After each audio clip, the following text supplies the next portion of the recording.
Start થઈ ગયું છે. નમસ્તે મિત્રો, કેમ છો? Good afternoon. ગોવિંદ ગુરુ ગોધરા યુનિવર્સિટીમાં કોમર્સ વિભાગમાં યુજીસી નેટ અને જીસેટની તૈયારીના ભાગરૂપે જે પ્રકલ્પ ચાલુ કરવામાં આવે છે એ પ્રકલ્પમાં આપ સૌનું હાર્દિક સ્વાગત છે. કોઈ પણ પરીક્ષાની તૈયારીના ભાગ પેટે સૌથી પહેલા આપણે પરીક્ષાની તૈયારી કરીએ ત્યારે કોઈ પણ પરીક્ષા અઘરી લાગતી હોય છે. સ્ટાર્ટ કરીએ ત્યારે આપણને એ પરીક્ષાનો ભય હોય છે, પરંતુ જ્યારે એ પરીક્ષાની બાબતમાં એના અભ્યાસક્રમ અને એની પેટર્ન વિશે આપણે માહિતી મેળવી ત્યારે આપણને થોડી ઘણી તકલીફ તો પડે, પણ પછી આપણે એનાથી અવગત થઈ જતા હોઈએ છીએ. જ્યારે એના સિલેબસ, એની પેટર્ન, એના વિશે આપણને માહિતી ખબર પડી જાય ત્યારે એ પરીક્ષા આપણને પછી પાછળથી ખૂબ ઇઝી લાગતી હોય છે. એટલે આજે આપણે બિઝનેસ ફાઇનાન્સ વિશે અભ્યાસ કરીશું. યુજીસી નેટ અને જીસેટમાં બિઝનેસ ફાઇનાન્સ સબ્જેક્ટ એ આમ કહેવા જઈએ તો સહેલો પણ છે અને થોડોક અઘરો પણ છે. કેમ કે બિઝનેસ ફાઇનાન્સમાં ટોટલ 10 સબ ટોપિક આવેલા છે.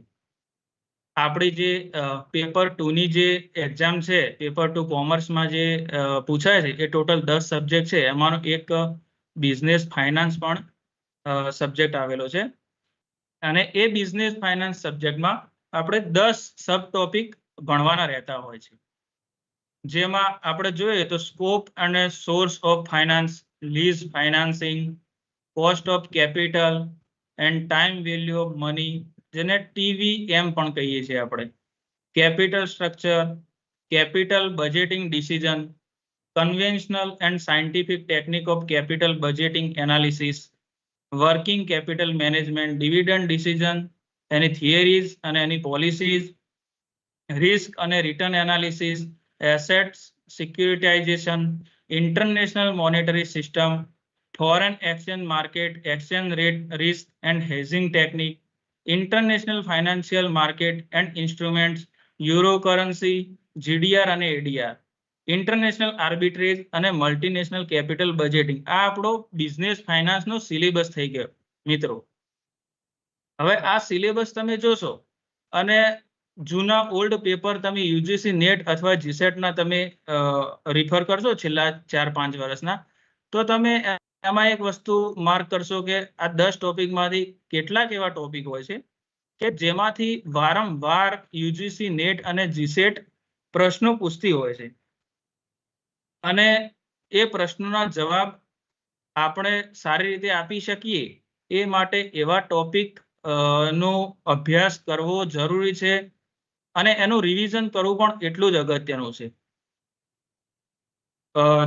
આપણે જે પેપર 2માં જોઈએ પેટર્ન, તો 200 માર્ક્સની જે પેપર 2 છે એમાં 100 ટોટલ પ્રશ્નો હોય છે અને એ 100 પ્રશ્નોમાંથી લગભગ 10 પ્રશ્નો બિઝનેસ ફાઇનાન્સના પૂછાતા હોય છે. એટલે કે યુજીસી નેટ એટલું તો ધ્યાનમાં રાખતી જ હોય છે કે દરેક જે ટોપિક છે એનો ઇક્વિવેલન્ટ વેટેજ જળવાઈ રહે. એટલે કે દરેક ટોપિકમાંથી 20 માર્ક્સના પ્રશ્નો એટલે 10 માર્કના જે 10 પ્રશ્નો છે એ પૂછાવાની સંભાવના રહેતી હોય છે અને એ પૂછાય જ છે. તો બિઝનેસ ફાઇનાન્સમાંથી પણ 10 પ્રશ્નો આવે છે, આવી શકે છે અને એનું વેટેજ 20 માર્ક્સનું હોય છે. 20 માર્ક્સના એમાંથી પ્રશ્નો આવે છે.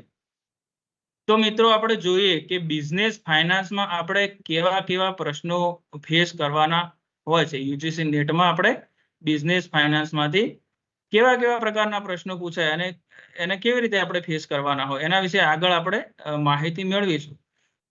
તો જોઈએ કે બિઝનેસ ફાઇનાન્સમાંથી આપણે ડાયરેક્ટ ફેક્ચ્યુઅલ ક્વેશ્ચન એટલે ફેક્ટ ક્વેશ્ચન પૂછાય છે. પછી આગળ જોઈએ તો મેચિંગ ધ ફોલોઈંગ ટાઈપ એટલે મેચિંગ વાળા A વિભાગ અને B વિભાગ એવું આપેલું હોય અને એમાંથી આપણે મેચ ધ ફોલોઈંગ એના આન્સર કોડ એનો ડીકોડ કરવાનો હોય છે. પછી એનાલિટિકલ સ્ટેટમેન્ટ બેઝ ક્વેશ્ચન હોય છે. આપણે વિચારી અને સ્ટેટમેન્ટના જવાબો આપણે આપવાના હોય છે. એસર્શન અને રિઝનિંગ ટાઈપ ક્વેશ્ચન હોય છે, એટલે કે ઉપર એમાં એસર્શન આપેલું હોય અને આરમાં રિઝનિંગ આપેલું હોય, તો એ એસર્શન થી રિઝનિંગ એ કરેક્ટ મેચ કરે છે કે નથી કરતું, એ આપણે શોધવાનું હોય છે. એનો કોડ ડીકોડ કરવાનો હોય છે. અને બિઝનેસ ફાઇનાન્સ એ થોડોક પ્રેક્ટિકલ પણ છે સબ્જેક્ટ, એટલે એના પ્રેક્ટિકલ ક્વેશ્ચન પણ આપણે ફેસ કરવાના રહેતા હોય છે. એટલે ઓન એન્ડ ઓવરઓલ આ પ્રકારના આપણે બિઝનેસ ફાઇનાન્સમાંથી કેવા પ્રશ્નો પૂછાઈ શકે તેની અપેક્ષા, એક્સપેક્ટેશન આપણે રાખી શકીએ છીએ. સૌ પ્રથમ તો મિત્રો આપણે બિઝનેસ ફાઇનાન્સની વાત કરીએ ત્યારે ફાઇનાન્શિયલ મેનેજમેન્ટ શું છે એની થોડીક તો નહીં પણ થોડીક ઊંડાણપૂર્વક આપણને સમજ હોવી જોઈએ કે ફાઇનાન્શિયલ મેનેજમેન્ટ શું કહેવાય.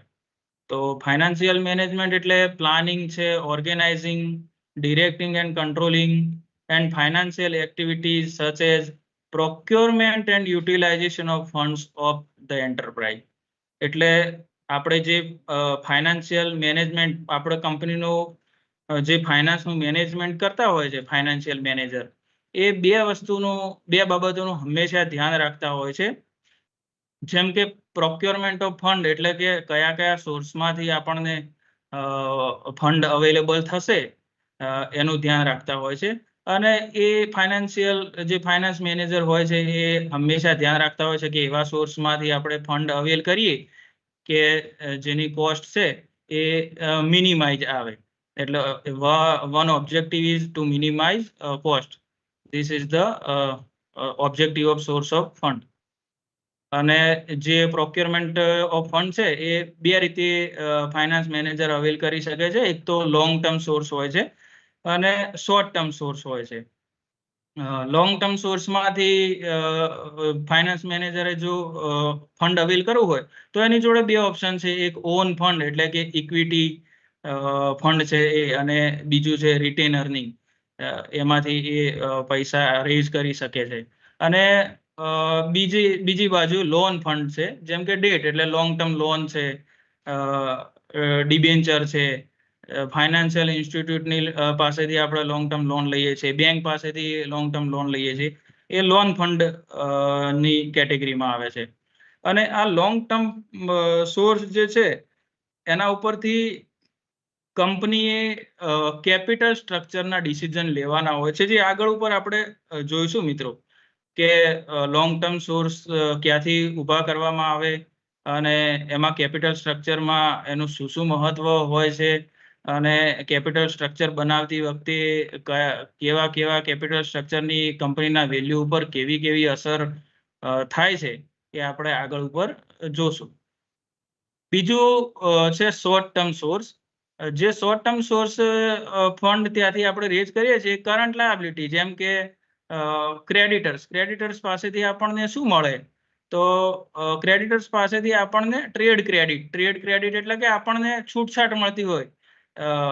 સપ્લાયર પાસેથી આપણને ગુડ્સ અથવા તો રો મટીરિયલ આપણને મળી જાય વિધાઉટ ઇમિડિયેટ પેમેન્ટ. આપણે એને તાત્કાલિક પેમેન્ટ કરવાનું હોતું નથી, થોડોક આપણને સમય મળી જાય. એટલે કરંટ જે ફંડ છે શોર્ટ ટર્મ સોર્સ માંથી ફંડ અવેલ કર્યું કહેવાય છે. બીજી બાજુ ફાઇનાન્સની બીજી બાજુ અહીંયા પ્રોક્યોરમેન્ટ ઓફ ફંડ એટલે સોર્સ ઓફ ફંડ સુધી જ આપણું ફાઇનાન્શિયલ મેનેજમેન્ટ ત્યાં પૂરું થતું નથી. સોર્સ ઊભા કર્યા પછી એનું મેક્સિમમ રિટર્ન મળે એવી જગ્યાએ આપણા ફંડનું યુટિલાઇઝેશન કરવું પણ ખૂબ જરૂરી છે ફાઇનાન્શિયલ મેનેજમેન્ટમાં. એટલે કે ફાઇનાન્શિયલ મેનેજમેન્ટમાં કઈ જગ્યાએ એનું યુટિલાઇઝેશન કરશું તે પણ આપણે ધ્યાન રાખવું જરૂરી છે. તો કઈ જગ્યાએ મિત્રો આપણે એ ફંડને જે રેઝ કર્યું આપણે આગળ ઉપર એ ઉપયોગ કરી શકીએ, તો શોર્ટ ટર્મ ઇન્વેસ્ટમેન્ટ હોય છે. એટલે કે કરંટ એસેટ્સ જેમ કે ડેટર્સ છે એને આપણે ક્રેડિટ, સામેવાળી વ્યક્તિને ક્રેડિટ આપતા હોય એને ડેટર્સ કહેવાય. પછી કરંટ જે નાની વસ્તુઓ છે, સ્ટેશનરી છે, એવા બધા એક્સપેન્ડિચર કરવામાં આપણે જે સોર્સનો ઉપયોગ કરીએ એને શોર્ટ ટર્મ ઇન્વેસ્ટમેન્ટ કહેવાય. અને આ બંને સોર્સ છે જે મિત્રો શોર્ટ ટર્મના જે સોર્સિસ છે અને ઇન્વેસ્ટમેન્ટ છે એ બંને આપણે એને ધ્યાનમાં રાખીએ તો કેવા ડિસિઝન લેવાના હોય. વર્કિંગ કેપિટલ મેનેજમેન્ટમાં તમે બીકોમમાં અને એમકોમમાં પણ ખાસ કરીને એમકોમમાં તમે માસ્ટર ડિગ્રીમાં ભણ્યા છો કે વર્કિંગ કેપિટલ ડિસિઝન કેવી રીતે લેવાય અને વર્કિંગ કેપિટલ એટલે શું, current assets minus current liability, એનું મિક્સર આપણે ભણીએ છીએ. બીજું લોંગ ટર્મ ઇન્વેસ્ટમેન્ટમાં આપણે કેવી કેવી જગ્યાએ આપણા ફંડ જે રેઝ કર્યા છે એનું ઇન્વેસ્ટમેન્ટ કરીએ જેથી કરીને આપણને મેક્સિમમ રિટર્ન મળી શકે એવા ફિક્સ એસેટ્સ અને પ્રોજેક્ટ આપણે ડિસાઇડ કરીએ છીએ અને એને એક્સેપ્ટ કરીએ છીએ. તો આ જે લોંગ ટર્મ ઇન્વેસ્ટમેન્ટ છે એમાં ઇન્વેસ્ટમેન્ટ ડિસિઝન અને કેપિટલ બજેટિંગ ના ડિસિઝન લેવામાં આવતા હોય છે મિત્રો. તો હવે આપણે બિઝનેસ ફાઇનાન્સની માહિતી મેળવી અને શરૂઆત જ આપણે પહેલા જ ટોપિકથી કરવા જઈ રહ્યા છે ત્યારે સૌથી પહેલો ટોપિક આપણે સિલેબસમાં આપેલો છે સોર્સિસ ઓફ ફંડ, એટલે કયા કયા સોર્સ છે અને એના ટાઈપ શું છે, એનું ક્લાસિફિકેશન શું છે. તો આપણે બેઝિકલી 3 જે પ્રકાર છે સોર્સ છે, જે ફંડના સોર્સ છે એમાંથી એક આપણે on the base off period આપણે એનું ક્લાસિફિકેશન કરીએ છીએ, ઓનરશિપના આધારે આપણે એનું ક્લાસિફિકેશન કરીએ છીએ અને એ સોર્સ ક્યાંથી જનરેટ થયો એનો સોર્સ ઓફ જનરેશન ના પ્રમાણે પણ આપણે એનું ક્લાસિફિકેશન કરતા હોઈએ છીએ. તો સૌથી પહેલું આપણે ક્લાસિફિકેશન જોઈએ તો પીરિયડ, એટલે કેટલા સમયગાળા માટે આપણે એ સોર્સ રેઝ કર્યા છે એનું જોવા જઈએ તો લોંગ ટર્મ જો આપણે સોર્સ હોય તો એમાં મોર દેન 5 years થી વધારે, 5 વર્ષથી વધારે જરૂરિયાત માટે આપણે ફંડ રેઝ કર્યું હોય તો એને આપણે લોંગ ટર્મ સોર્સમાં એ શ્રેણીમાં રાખીએ છીએ. મીડિયમ ટર્મમાં આપણે 1 થી 5 વર્ષ માટે કોઈ ફંડ રેઝ કર્યું તો એને મીડિયમ ટર્મના ક્લાસિફિકેશનના અંડર આપણે એને મૂકીએ છીએ. અને શોર્ટ ટર્મ એટલે આપણને બધાને ખ્યાલ છે કે મિત્રો 1 વર્ષથી ઓછા સમયગાળા માટે જરૂરિયાત હોય કોઈ ફંડની તો એને શોર્ટ ટર્મ ફંડ આપણે કહીએ છીએ. સેકન્ડ છે ઓનરશિપના બેઝ ઉપર આપણે એનું ક્લાસિફિકેશન કરીએ તો ઓન ફંડ કોને કહેવાય એ આપ સૌ જાણો છો મિત્રો કે ઇક્વિટી શેર છે, રિટેન અર્નિંગ છે, એ ઓન ફંડની શ્રેણીમાં આવે છે. એક મિત્રો અહીંયા જાણવા જેવી બાબત છે કે હાઇબ્રિડ ફંડ, વારંવાર આ પરીક્ષામાં સ્ટેટિક બેઝ ક્વેશ્ચનમાં આ પ્રશ્ન પૂછાય છે કે હાઇબ્રિડ ફંડ એટલે નીચેનામાંથી કયા ફંડને હાઇબ્રિડ ફંડમાં ગણવામાં આવે છે. તો આપણે પ્રેફરન્સ શેર ને યાદ રાખીશું કે પ્રેફરન્સ શેર છે એ હાઇબ્રિડ ફંડનું એક મોડ્યુલ છે. નંબર 3 ઓનરશિપમાં છે બોરોડ ફંડ, એટલે આપણે બોરો કરેલા હોય, ઓનર્સની ફંડ ના હોય અને બારેથી બાહ્ય સ્વરૂપે આપણે લીધેલા હોય તો એ ડિબેન્ચર છે અને લોન ફ્રોમ ફાઇનાન્શિયલ ઇન્સ્ટિટ્યુશન છે, લોન ફ્રોમ બેંક છે, પબ્લિક ડિપોઝિટ છે, ટ્રેડ ક્રેડિટ છે, ફેક્ટરિંગ છે, બેંક છે, કોમર્શિયલ પેપર છે, આ બધા જ બોરોડ ફંડના ઉદાહરણો છે. ત્રીજો છે સોર્સ ઓફ જનરેશન, એટલે કે ઇન્ટરનલ સોર્સ, કંપનીની અંદરથી જ ઊભા કરેલા સોર્સ હોય એને ઇન્ટરનલ ઓનર્સના પણ ફંડ એને કહેવામાં આવે છે. જેમ કે ઇક્વિટી શેર છે, રિટેન અર્નિંગ છે, એ ઇન્ટરનલ સોર્સ ઓફ ફંડ ની શ્રેણીમાં આવે છે. અને એની બીજી બાજુ છે એક્સટર્નલ સોર્સ, એટલે બાકીના બધા જ જે ફંડ છે એ બધા જ ફંડ એ એક્સટર્નલ સોર્સ તરીકે ગણવામાં આવે છે. તો આ જે ક્લાસિફિકેશન આપણે જોયું આગળની સ્લાઇડમાં કે કયા કયા ક્લાસિફિકેશનમાં એને સોર્સિસ ઓફ ફંડને મૂકવામાં આવે છે, તો એમાંથી કેટલાક જે સોર્સ છે એનું ઊંડાણપૂર્વક થોડુંક માહિતી મેળવવી ખૂબ જરૂરી છે મિત્રો. જેમ કે રિટેન અર્નિંગ છે, તો રિટેન અર્નિંગ શું છે?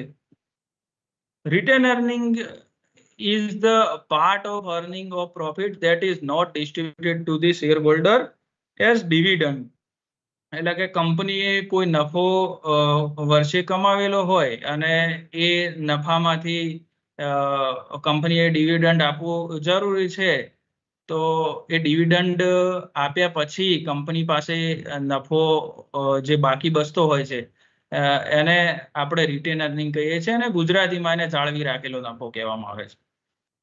તો આ જે રિટેન અર્નિંગ છે એનો શું એનો કેવી રીતે ઉપયોગ કરવાનો હોય છે, તો એને રીઇન્વેસ્ટ કરવામાં આવે છે in business toward working capital requirement, working કેપિટલની જરૂરિયાત માટે ઉપયોગ કરવામાં આવે છે. પરચેઝિંગ ઓફ ફિક્સ એસેટ્સ અથવા તો રિટેન અર્નિંગ હોય એમાંથી આપણે ફિક્સ એસેટ્સ પણ પરચેઝ કરતા હોઈએ છીએ, અને અથવા તો આપણે કોઈ પણ પ્રકારના ઓબ્લિગેશન હોય, ડેટ હોય, એનું પેમેન્ટ કરવા માટે, પેઇંગ ઓફ કરવા માટે આપણે એનો ઉપયોગ કરતા હોઈએ છીએ. તો આ એક સોર્સ રિટેન અર્નિંગ પણ મહત્વનો છે. એના મેરિટ્સ જોઈએ તો પરમેનન્ટ સોર્સ છે, જે રિટેન અર્નિંગ છે એ પરમેનન્ટ સોર્સ છે. એમાં કોઈ એક્સપ્લિસિટ કોસ્ટ સમાવેલી હોતી નથી, જેમ કે ઇન્ટરેસ્ટ છે, ડિવિડન્ડ છે, એ પેમેન્ટ કરવું ફરજિયાત એમાં હોતું નથી, અને કોઈ કંપની ખાસ કરીને રિટેન અર્નિંગમાં એના ઉપર ડિવિડન્ડ આપતી હોતી નથી. ઓપરેશનલ ફ્રીડમ અને ફ્લેક્સિબિલિટી છે, એટલે રિટેન અર્નિંગનો કંપનીના મેનેજમેન્ટ હોય છે એ એમને સુટેબલ લાગે એ પ્રોજેક્ટમાં એ ઉપયોગ કરી શકે છે. અને અનએક્સપેક્ટેડ લોસીસ એબ્ઝોર્બ કરવા માટે પણ રિટેન અર્નિંગનો ઉપયોગ કરવામાં આવે છે, જેમ કે આગળના વર્ષોમાં કંપનીએ કોઈ લોસ અને બેર કરવી પડી હોય તો એ અનએક્સપેક્ટેડ લોસીસને એબ્ઝોર્બ રિટેન અર્નિંગમાંથી કરી શકે છે. કોઈ પણ મિત્રો કોઈ પણ સોર્સ છે એની જો સારી બાબત છે, એટલે કે એના મેરિટ છે, તો એની સામે ડીમેરિટ પણ એના હોય છે, થોડા ઘણા ડીમેરિટ હોય છે. તો રિટેન અર્નિંગના શું ડીમેરિટ છે, તો જોઈએ આપણે કે ડિસસેટિસ્ફેક્શન અમોંગ ધ શેર હોલ્ડર, એટલે કંપનીએ જો કોઈ પ્રોફિટ કમાવેલો હોય તો એમાંથી શેર હોલ્ડરોને એમ થાય કે મેક્સિમમ ડિવિડન્ડ એને પે કરવામાં આવે. જો વધારેમાં વધારે ડિવિડન્ડ પ્રોફિટમાંથી પે કરવામાં આવે તો હંમેશા શેર હોલ્ડરો ખુશ થતા હોઈએ છે, અને દરેક શેર હોલ્ડર એ રીતે ખુશ થાય જ. એમાં તમે બધા પણ ઇન્વેસ્ટમેન્ટ ક્યાંક ને ક્યાંક શેરમાં કરતા હશો, તમને જ્યારે ડિવિડન્ડ ડિક્લેર થાય અને તમને મેસેજ આવે તો તમને રાજી થાવ છો ને, તો એ ડિવિડન્ડ આપે તો રાજી આપણે થઈએ છીએ, અને જો વધારે કંપની રિટેન કરે વધારે રેશિયોમાં તો આપણને ઓછું ડિવિડન્ડ મળતું હોય છે, એટલે કે શેર હોલ્ડરને ઓછું ડિવિડન્ડ મળતું હોય છે. આગળ લિમિટેશનમાં જોયું તો આ સોર્સ કેવો છે, અનસર્ટેન સોર્સ છે. જો પ્રોફિટ થાય તો જ કંપની રિટેન અર્નિંગ રાખી શકે, પ્રોફિટ જ ના થાય તો એનો રિટેન કેવી રીતે રાખી શકે. અને આનો મોટું એક disadvantage May lead to sub optimal use of fund. જે મેનેજમેન્ટ છે એને આની કોઈ કોસ્ટ પે કરવી નથી પડતી રિટેન અર્નિંગ સોર્સની, એટલે એ લોકો એનો એવું ધ્યાનમાં લેવામાં આવે છે કે આનો ઉપયોગ આપણે સબ ઓપ્ટિમલ યુઝ થાય. આપણો જે મેક્સિમમ કોઈ સોર્સનો ઉપયોગ કરવો હોય એ રીતે કદાચ ન પણ થઈ શકે. આ એક લિમિટેશન છે.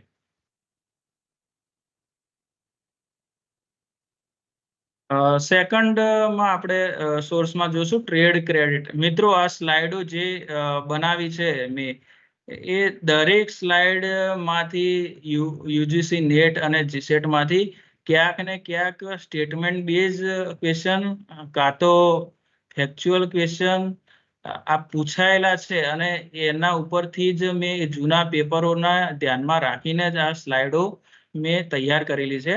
એટલે દરેક સ્લાઇડ છે એમાં ક્યાંક ને ક્યાંક એમસીક્યુ સમાયેલો જ છે. આપણે પ્રીવિયસ યર ક્વેશ્ચન પણ એક બે કરશું, જેમ જેમ આગળ જોતા જશું તેમ. પણ આ દરેક સ્લાઇડ છે એ એમસીક્યુ વાળી જ છે, એમ ધ્યાનમાં રાખીને અભ્યાસ કરશો. તો ટ્રેડ ક્રેડિટ શું છે? Trade credit is an understanding between the companies and there supplier. એટલે કે આ એક એવું એરેન્જમેન્ટ છે ટ્રેડ ક્રેડિટ કે જે help in the transfer of goods and service between two parties without immediate exchange of money. આપણે આગળ ઉપર વાત કરી કે ટ્રેડ ક્રેડિટમાં સપ્લાયર શું કરે છે, આ બાજુમાં જે બાયર્સ છે, કસ્ટમર છે, એ સેલરને શું કરે છે, allow to purchase the goods or service without paying the money upfront. એટલે કે તાત્કાલિક જે પેમેન્ટ છે એ કરવામાં આવતું નથી, તેમ છતાંય ગુડ્સ અને અથવા તો સર્વિસ એને મળી જાય છે અને એનું પેમેન્ટ લેટર ઓન કરી દેવામાં આવતું છે અને ટ્રેડ ક્રેડિટ કહેવામાં આવે છે. નેક્સ્ટ સોર્સ છે કોમર્શિયલ પેપર. આ એક એવું કોમર્શિયલ પેપર છે જે બાજુમાં તમને દેખાય છે. એમાં શું હોય તો એ કોમર્શિયલ પેપરમાં હંમેશા મિત્રો જીસેટમાં 2-3 વાર આ પ્રશ્ન પૂછાયેલો છે કે commercial paper is an unsecured promissory note. Commercial paper એ કેવી પ્રોમિસરી નોટ છે? અનસિક્યોર્ડ છે અને રેઝ ફંડ ફર્મ છે, કંપની છે, એ રેઝ કરે છે, ઇસ્યુ એ કરે છે અને કોના ઉપર કરે છે? તો issued by one firm to another business firm, insurance company and bank. કોઈ વ્યક્તિગત ઇન્ડિવિજ્યુઅલને આ કોમર્શિયલ પેપર ઇસ્યુ કરવામાં આવતું નથી. કંપની અથવા ફર્મ અથવા ઇન્સ્યોરન્સ કંપની અથવા બેંકને એને ઇસ્યુ કરવામાં આવે છે અને શોર્ટ પીરિયડનો સોર્સ છે, varying from 90 days to 364 days. યાદ ધ્યાનમાં રાખવું ખૂબ જરૂરી છે મિત્રો. આ યાદ રાખજો કે અનસિક્યોર્ડ પ્રોમિસરી નોટ છે. નેક્સ્ટ છે પબ્લિક ડિપોઝિટ. તો public deposit there are raised by organization directly from the company, જે ટુ ધી પબ્લિક, પબ્લિકને રેઝ કરવામાં આવે છે, પરંતુ as per section 73 subsection 1 of companies act 2013 આ એક જે ક્લોઝ આવી ગયો છે 2013 ના કંપનીઝ એક્ટમાં કે no company shall invite accept or renew deposit under this act from the public except in a manner provided. એટલે કે અમુક એવા કિસ્સા છે એના સિવાય હવે પછી 2013 ના કંપનીઝ એક્ટમાં એવું આપેલું છે કે હવે પછી કોઈ કંપની છે પબ્લિક ડિપોઝિટ રેઝ કરી શકે, પબ્લિક ડિપોઝિટમાંથી ફંડ રેઝ કરી શકશે નહીં, એવો ક્લોઝ આપેલો છે. નેક્સ્ટ છે ઇક્વિટી શેર. ખૂબ જ મહત્વનો, કોઈ પણ કંપની ક્રિએટ કરવી હોય તો એ કંપનીમાં એક ખૂબ જ મહત્વનો સોર્સ ઓફ ફંડ જે છે એ ઇક્વિટી શેર છે. Equity share capital is prerequisite to the creation of company. એમાં સ્પષ્ટ લખેલું જ છે, કંપનીઝ એક્ટમાં પણ લખેલું છે, મિનિસ્ટ્રી ઓફ કોર્પોરેટ અફેર્સની સાઇટ પણ એમાં સ્પષ્ટ રીતે લખેલું છે. It is represent the ownership of company. શું રિપ્રેઝન્ટ કરે છે equity share? Equity share represent કરે છે કે એ ઓનર છે કંપનીના અને એમને રેસિડ્યુઅલ ઓનર કહેવામાં આવે છે. રેસિડ્યુઅલ ઓનર એટલે કે જે ઇક્વિટી શેર હોલ્ડરો છે એ કંપનીમાં રિસ્ક પણ બિયર કરે છે અને રિવોર્ડ પણ એન્જોય કરે છે. એટલે જો પ્રોફિટ, હ્યુજ પ્રોફિટ કંપનીમાં થાય તો એ ડિવિડન્ડ રૂપે ઇક્વિટી શેર હોલ્ડરોને સારા એવા પ્રમાણમાં ડિવિડન્ડ મળે છે અને એ અર્નિંગ કરી શકે છે ઇક્વિટી શેર હોલ્ડર. પણ એની સાથે ઇક્વિટી શેર હોલ્ડરો છે એ રિસ્ક પણ ખૂબ મોટા પ્રમાણમાં બિયર કરે છે. કેમ કે જો કંપનીને કોઈ પણ જાતનો નફો ન થાય તો ઇક્વિટી શેર હોલ્ડરોએ કંપનીમાં રોકાણ કર્યું હોવા છતાં પણ એને કંઈ પણ ડિવિડન્ડ રૂપે કંઈ પણ મળતું નથી. એટલે આમ એવું કહેવાય છે કે ઇક્વિટી શેર હોલ્ડરો એ કંપનીના રેસિડ્યુઅલ ઓનર છે અને જે વ્યક્તિએ ઇન્વેસ્ટમેન્ટ કંપનીમાં ઇક્વિટી શેરમાં કર્યું હોય એનું જ વળતર નિશ્ચિત હોતું નથી, એટલે રિસ્ક પણ બિયર કરે છે. તો ઇક્વિટી શેર હોલ્ડરોના મેરિટ અને ડિમેરિટ આપણે બાજુમાં જોઈએ તો કોને સુટેબલ છે? તો equity share holder suitable four investor who are willing two assume risk four higher return. એટલે એને રિસ્ક પણ છે અને રિવોર્ડ પણ છે. સેકન્ડ જોઈએ no burden on the company in respect of dividend. જો પ્રોફિટ થાય તો જ કંપનીએ ડિવિડન્ડ આપવાનું રહેતું હોય છે, અન્યથા ડિવિડન્ડ આપવાનું રહેતું હોતું નથી. Do not create charge on assets of the company.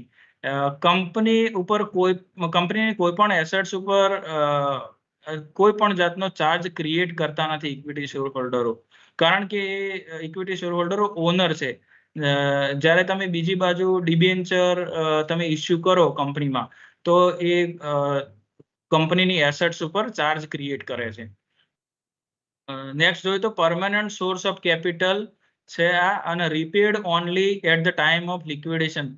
Generally equity share હોલ્ડરોને જ્યાં સુધી કંપની લિક્વિડેટ એટલે ફડચામાં ના જાય ત્યાં સુધી એનું રીપેમેન્ટ કરવામાં આવતું હોતું નથી.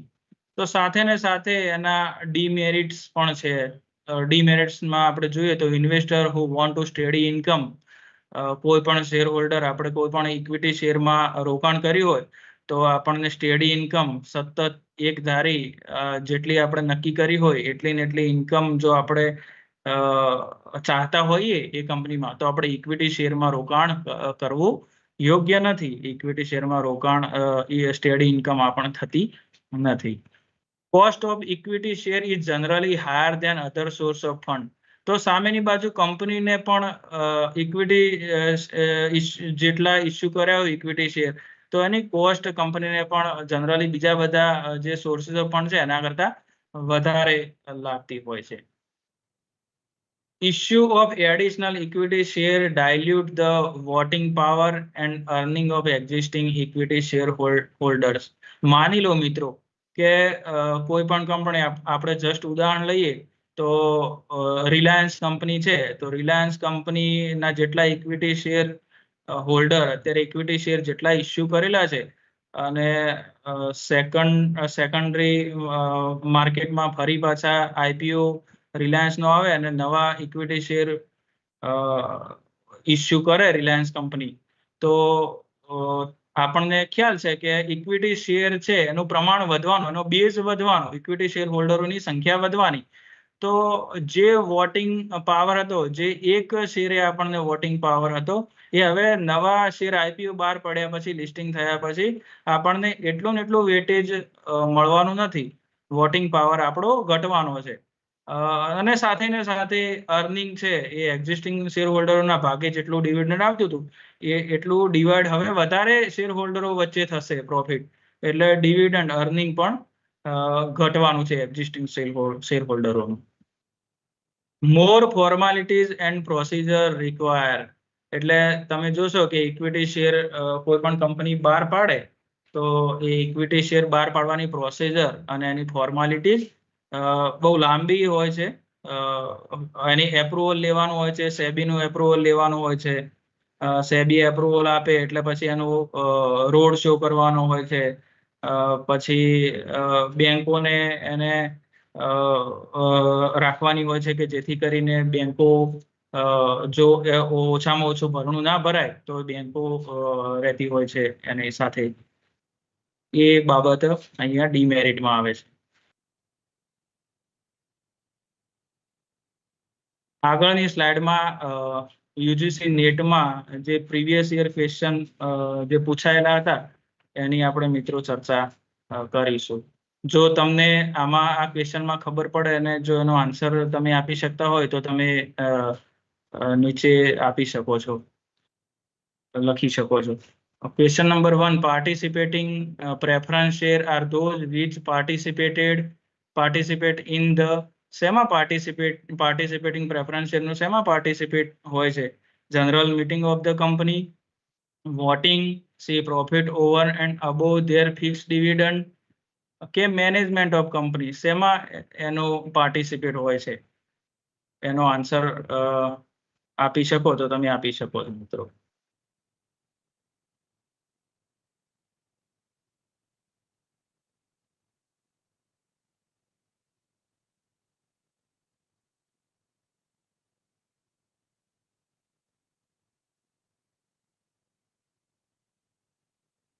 તો પાર્ટિસિપેટિંગ પ્રેફરન્સ શેર ને શેમાં પાર્ટિસિપેટ કરવા મળે છે? Profit over and above there fix dividend.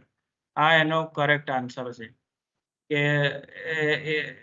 Preference શેરના પ્રકારમાં જ આપણે જોઈએ છીએ પાર્ટિસિપેટિંગ અને non participating preference share. Second question છે, which of the following is internal source of finance? કે આપણે આગળ જોયું સ્લાઇડમાં, તો આમાંથી કયો ઇન્ટરનલ સોર્સ છે ફાઇનાન્સનો કે જેમાંથી આપણે ફંડ રેઝ કરીએ છીએ ઇન્ટરનલ સોર્સમાંથી? Equity share, preference, equity and preference share, B public deposit and retain earning, C equity share and retain earning, KD debenture and commercial paper? તમે આન્સર આપી શકો છો મિત્રો.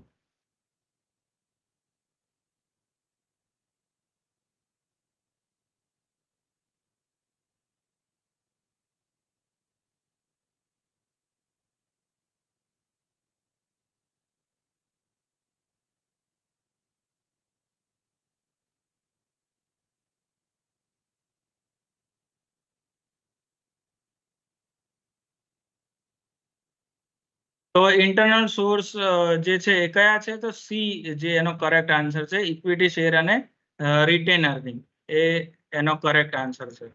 આ પ્રીવિયસ યર ક્વેશ્ચન યુજીસી નેટમાં બંને પૂછાયેલા છે. હવે મિત્રો બીજો આપણે બિઝનેસ ફાઇનાન્સમાં એક ટોપિક અગત્યનો, ખૂબ અગત્યનો છે, એને આપણે જોવા જઈ રહ્યા છીએ. તો લીઝ ફાઇનાન્સિંગ. લીઝ ફાઇનાન્સિંગ શું છે? Lease financing is a contractual agreement between the owner of the assets who grant the other party the right to use the assets in return for a periodic payment and the other party who is the user of such assets. એટલે કે એ બે party હોય છે. બે પાર્ટીમાં એક party laser હોય છે અને એક પાર્ટી લેસી હોય છે. એટલે કે જે પાર્ટી છે અહીંયા તમને કર્સર દેખાતું હશે મિત્રો, તો જે ઓનર હોય છે, જે એસેટ્સનો ઓનર હોય છે, એના અને જે યુઝ કરે છે એસેટ્સનો એટલે કે લેસી, એના બંને વચ્ચે એક અગ્રીમેન્ટ થાય છે.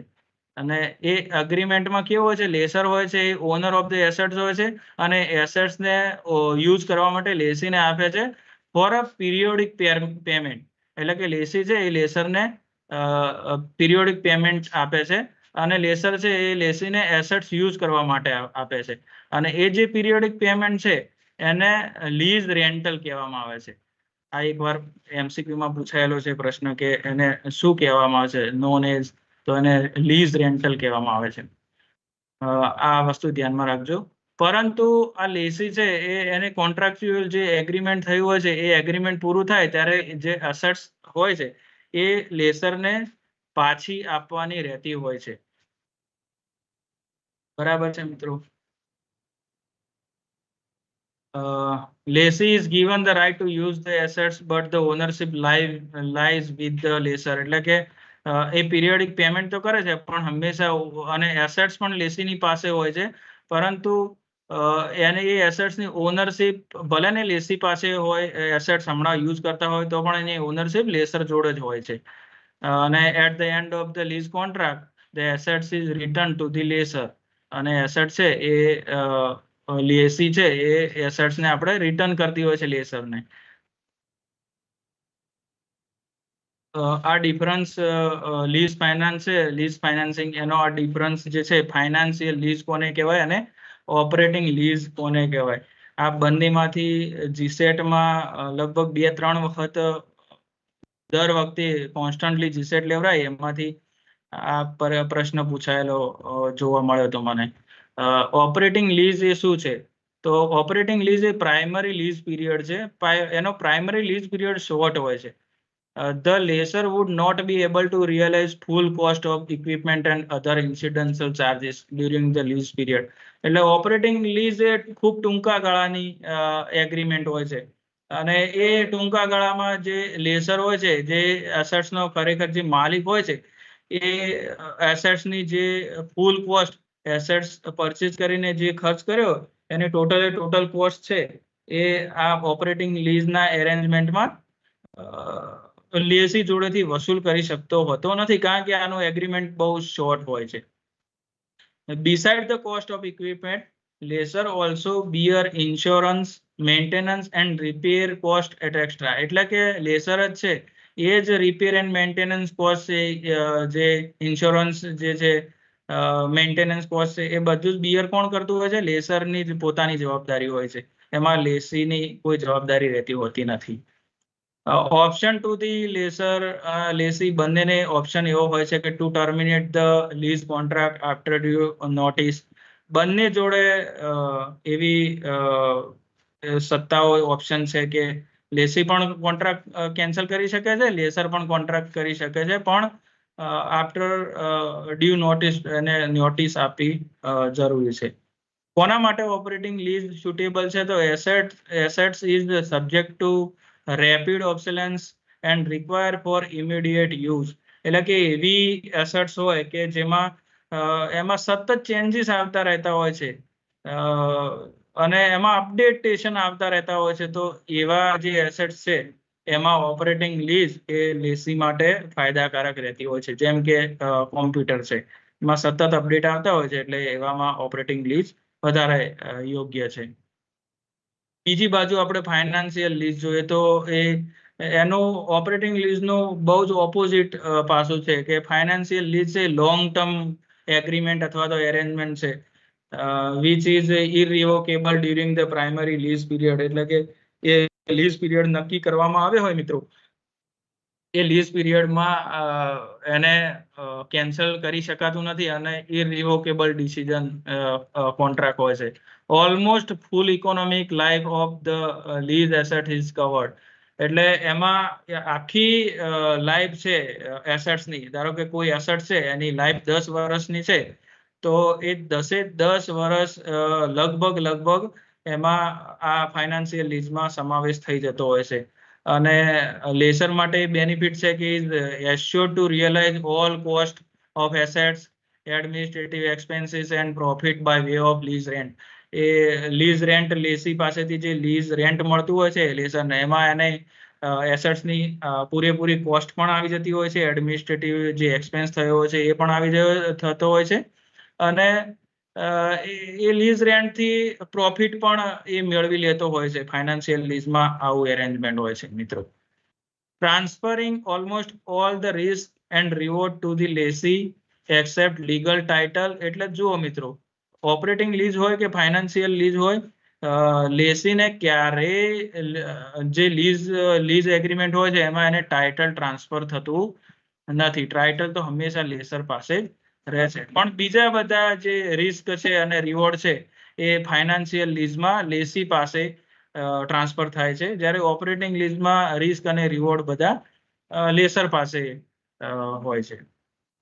એટલે ફાઇનાન્શિયલ લીઝમાં lessee bear insurance, maintenance and other related cost. જો મિત્રો, આમાં એક વસ્તુ છે કે ફાઇનાન્શિયલ લીઝમાં લેસી બિયર કરે છે બધા કોસ્ટ, ઇન્સ્યોરન્સ અને મેન્ટેનન્સના, જ્યારે ઓપરેટિંગ લીઝમાં એ લેસર બિયર કરતો હતો.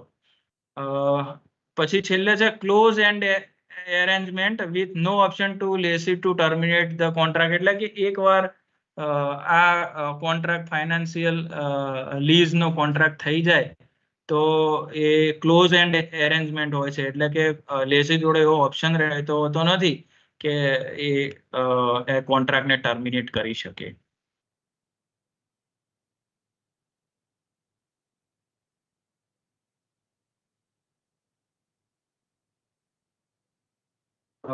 નેક્સ્ટ સ્લાઇડમાં આપણે અભ્યાસ કરવાનો પ્રયત્ન કરશું કે ફાઇનાન્શિયલ લીઝના વેરિયન્ટ્સ કયા છે, કેવા કેવા પ્રકારની ફાઇનાન્શિયલ લીઝ અવેલેબલ હોય છે.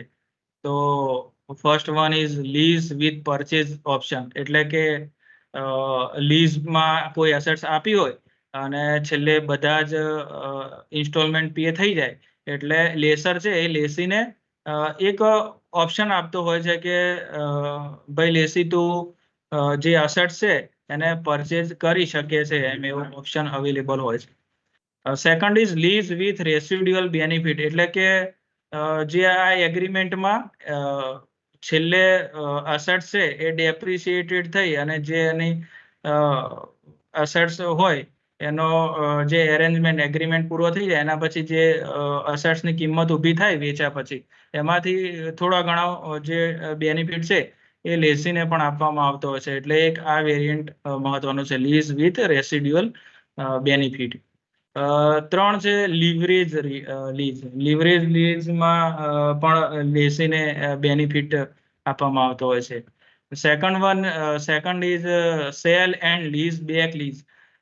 એટલે એનો મતલબ મિત્રો એવો થાય કે એકવાર જે છે અહીંયા જો આ ગ્રાફ જે પ્લોટેડ કરેલો છે એમાં બતાવે છે કે સેલર છે એટલે કે લેસી છે અહીંયા, અને સામેની બાજુ લેસર છે એટલે કે બાયર છે. એ લેસી શું કરશે? ઓલરેડી લેસી પાસે કોઈ એક એસેટ છે, જેમ કે આ ટ્રક એની જોડે છે જ, પણ એની જોડે લિક્વિડિટી ક્રાઇસિસના કારણે એની જોડે પૈસા નથી, પણ એસેટ છે. હવે લેસીને પૈસાની પણ જરૂર છે અને આ ટ્રકની પણ જરૂર છે. તો લેસી શું કરશે?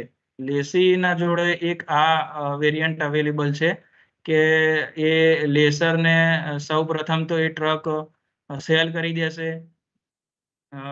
લેસર એના બદલામાં લેસીને પૈસા આપી દેશે. એટલે કે આ જે લેસી છે તેને લિક્વિડિટીનો જે પ્રોબ્લેમ હતો એ અહીં આગળ સોલ્વ થઈ જાય છે. પણ હવે ટ્રક તો લેસર જોડે જતું રહ્યું. તો લેસી શું કરશે? તો ફરી પાછું લેસર જોડે લીઝ એગ્રીમેન્ટ કરીને લેસી એ ટ્રકને પાછું લેશે અને એને પિરિયોડિક પેમેન્ટ કરશે. એટલે એનો મતલબ થયો સેલ્સ એકવાર એને ટ્રક કર્યું એટલે એસેટ સેલ કરી અને પછી લીઝ બેક લીઝ એટલે એને પાછું એને ટ્રક લીઝ ઉપર રાખી દીધું. એટલે એને ફાઇનાન્શિયલ પ્રોબ્લેમ પણ સોલ્વ થઈ ગયો અને એસેટ્સની એને જરૂરિયાત હતી તો એ પણ એને એસેટ્સ એની પાસે આવી ગયું તો એનો ઉપયોગ કરીને આગળ કામ ચલાવી શકે છે. નેક્સ્ટ ઉપર જઈશું, સેલ એડ લીઝ. આ એરેન્જમેન્ટમાં એવું હોય છે કે એક કોઈ પણ વ્યક્તિ જે છે લેઝી હોય છે અને કોઈ એસેટ્સની જરૂર હોય છે તો એ લેસર જોડે જાય છે અને કારણ કે એની જોડે પૈસા ખરીદી શકે એટલા અવેલેબલ ફંડ નથી અને લેસર એને એગ્રીમેન્ટ કરે છે કે હું તમને આ એસેટ્સ ખરીદી આપીશ, તમે કંપનીમાં જાઓ અને ત્યાંથી ખરીદી લો અને મને પિરિયોડિક પેમેન્ટ કરજો. આવું એક એગ્રીમેન્ટ હોય છે. તો સેલ એટ લીઝમાં લેસરને શું ફાયદો થાય છે? એટલે આ પ્રકારના એરેન્જમેન્ટમાં એ જોડાય છે. તો એક તો એને લીઝ રેન્ટ પણ મળે છે અને જે કંપનીમાં એ સજેસ્ટ કરે છે એ કંપનીમાંથી એ વેચાણ પણ એસેટ્સનું થાય છે એટલે ત્યાંથી એને કમિશન પણ મળતું હોય છે.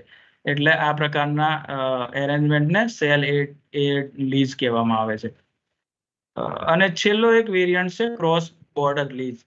ક્રોસ બોર્ડર લીઝમાં એવા પ્રકારનું એરેન્જમેન્ટ હોય છે કે એક કન્ટ્રીમાંથી એસેટ છે એ બીજી કન્ટ્રીમાં એને લીઝ ઉપર રાખવામાં આવે છે.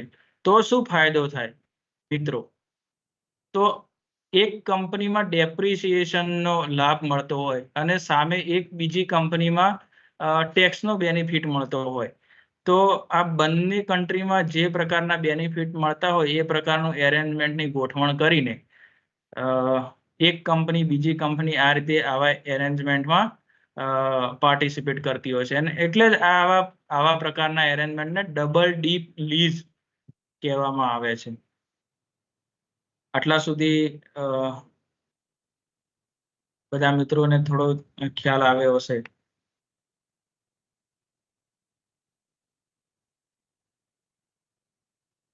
હવે પ્રીવિયસ યર ક્વેશ્ચન આ ટોપિકમાંથી પૂછાયેલા જે છે એને આપણે અલગ તારવેલા છે.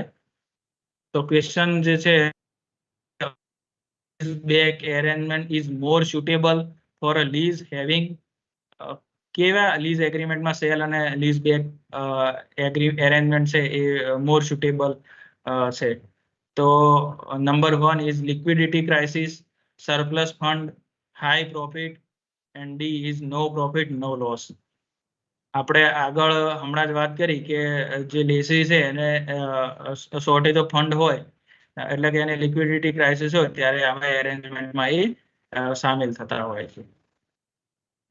Second is which of the following is features of financial lease? તો નીચેનામાંથી કયા એ ફાઇનાન્શિયલ લીઝના લક્ષણો છે? Primary lease period is short. B, lessor would not be able to realize the full cost of equipment during the lease period. C, this is a close-end arrangement with no option to lessee to terminate the lease agreement subsequently. And D, all are the features of financial lease. તો મિત્રો આપણે હમણાં જ વાત કરી કે financial lease વિશે આપણે જાણ્યું તો એમાં ક્લોઝ એન્ડ એરેન્જમેન્ટ હતું એટલે કે એકવાર આ એગ્રીમેન્ટ થઈ જાય તો લેસી જોડે કોઈ ઓપ્શન રહેતો નથી કે એને ટર્મિનેટ કરી શકે. એટલે option she is the correct answer.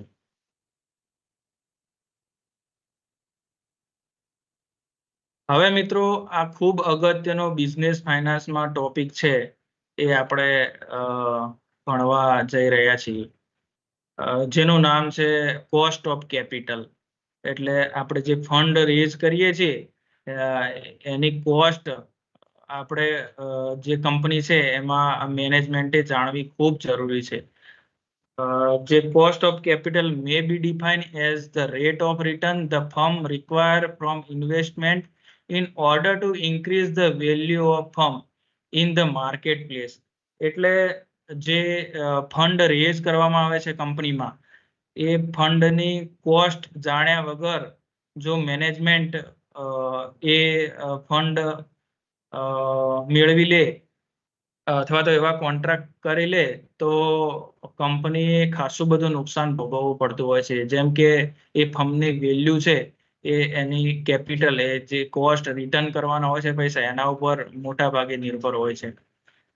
એટલે જે કેપિટલ હોય છે એની કોસ્ટ છે એ ફર્મના વેલ્યુ ઉપર પણ અસર કરતી હોય છે. એટલે કે આવા પ્રકારના જે ડિસિઝન છે એ લેવા માટે મેનેજમેન્ટે ખૂબ મહેનત કરવી પડતી હોય છે અને ખૂબ અઘરા નિર્ણયો હોય છે.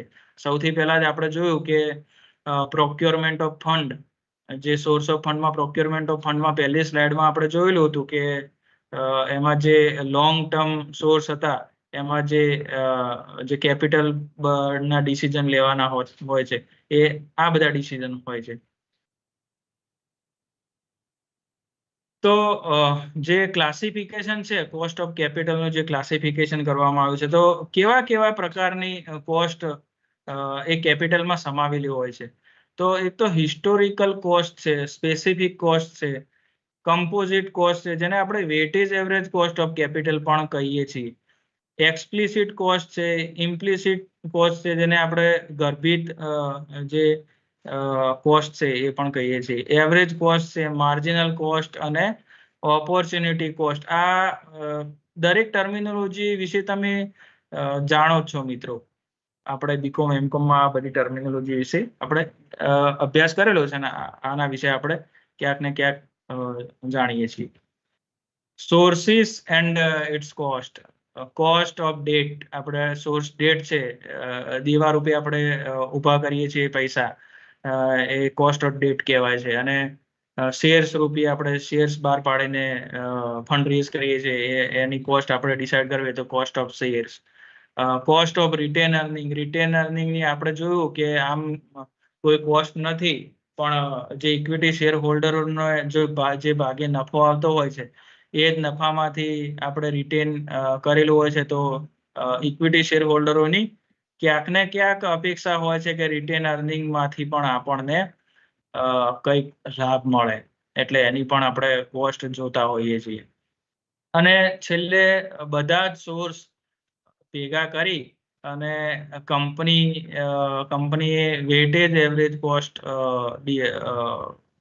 કમ્પ્યુટ કરતી હોય છે કે જેથી કરીને કમ્પેર કરી શકાય એના પ્રોફિટ સાથે કે કંપનીએ પ્રોફિટ જે કર્યો છે એ બરાબર છે, યોગ્ય માત્રામાં છે કે હજુ પણ આમાં સુધાર કરવાની જરૂર છે.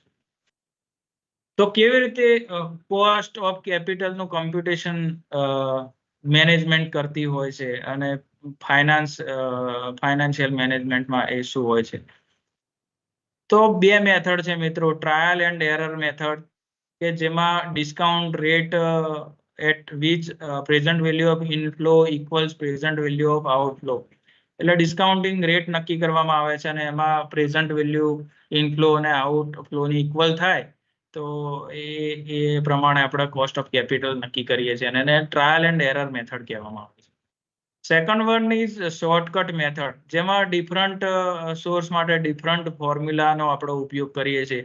અને આ વસ્તુ આપણે મિત્રો બીકોમમાં પણ ભણી ગયેલા છીએ કે કોસ્ટ ઓફ ડેટ છે એ કેડી, કોસ્ટ ઓફ પ્રેફરન્સ કેપી, અલગ અલગ એની ફોર્મ્યુલાઓને આપણે ઉપયોગ કરીને કેવી રીતે એની કોસ્ટ નીકાળતા હતા.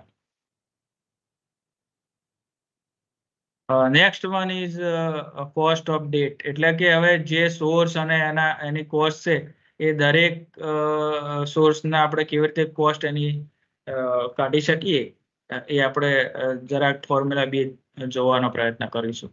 Cost of debt is the effective interest rate or the total amount of interest that a company or individual owe on any liability, such as bond and loan.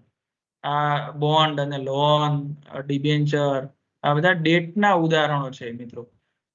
તો એની cost કઈ રીતે આપણે નક્કી કરીએ છીએ, કેવી રીતે ગણીએ છીએ? તો બે પ્રકારે આની કોસ્ટ આપણે કાઢતા હોય છે, બિફોર ટેક્સ અને આફ્ટર ટેક્સ. અને ડેટ કેવા હોય છે? તો ડેટ બે પ્રકારના હોય ડેટ છે. એક રિડીમેબલ અને ઇરરિડીમેબલ ડેટ હોય છે. રિડીમેબલ એટલે કે ભાઈ અમુક વર્ષો પછી એ ડેટ છે એ રિડીમ કરવા, એટલે કે એના પરત આપી દેવાના હોય છે એના પૈસા, એની કેપિટલ પરત કરી દેવાની હોય છે, એને રિડીમેબલ ડેટ કહેવાય. અને ઇરિડીમેબલ એટલે કે એને પરત કરવાના રહેતા હોતા નથી. ઇરિડીમેબલની ફોર્મ્યુલા પ્રી ટેક્સ એટલે બિફોર ટેક્સની શોધવી હોય તો KP is equal to I divide by NP into 100. I એટલે ઇન્ટરેસ્ટ રેટ હોય છે, એનો ઇન્ટરેસ્ટ રેટ કેટલો હોય છે. અને એનપી એટલે નેટ પ્રોસીડ, એટલે કે એ ફંડ રેઝ કરવા માટે કંપનીએ ફંડ આપણને મળ્યું, એમાંથી કઈ કઈ કોસ્ટ બિયર કરવી પડી, એ કોસ્ટ જે છે ફ્લોટિંગ કોસ્ટ, એ માઇનસ કરીએ ત્યારે આપણને નેટ પ્રોસીડ મળતું હોય છે. અને ફોર્મ્યુલા ઇનપુટ કરીને આપણે એનો આન્સર કરી શકીએ છીએ. આ ચેપ્ટરમાંથી મિત્રો બને ત્યાં સુધી તમે પ્રેક્ટિકલ ક્વેશ્ચન કરવાનો પ્રયત્ન કરજો, કારણ કે એક બે ક્વેશ્ચન આવા પ્રેક્ટિકલ આવે છે જે આવા બધા ટોપિકમાંથી જ આવતા હોય છે. પોસ્ટ ટેક્સ જે કોસ્ટ આપણે આમાં નીકળીએ તો એમાં એક જ સુધાર કરવાની જરૂર છે, 1 - t, એટલે કે એની ટેક્સની ઇફેક્ટ છે એ બાદ કરવા માટે આપણે 1 - t એડ કરી દેતા હોઈએ છીએ.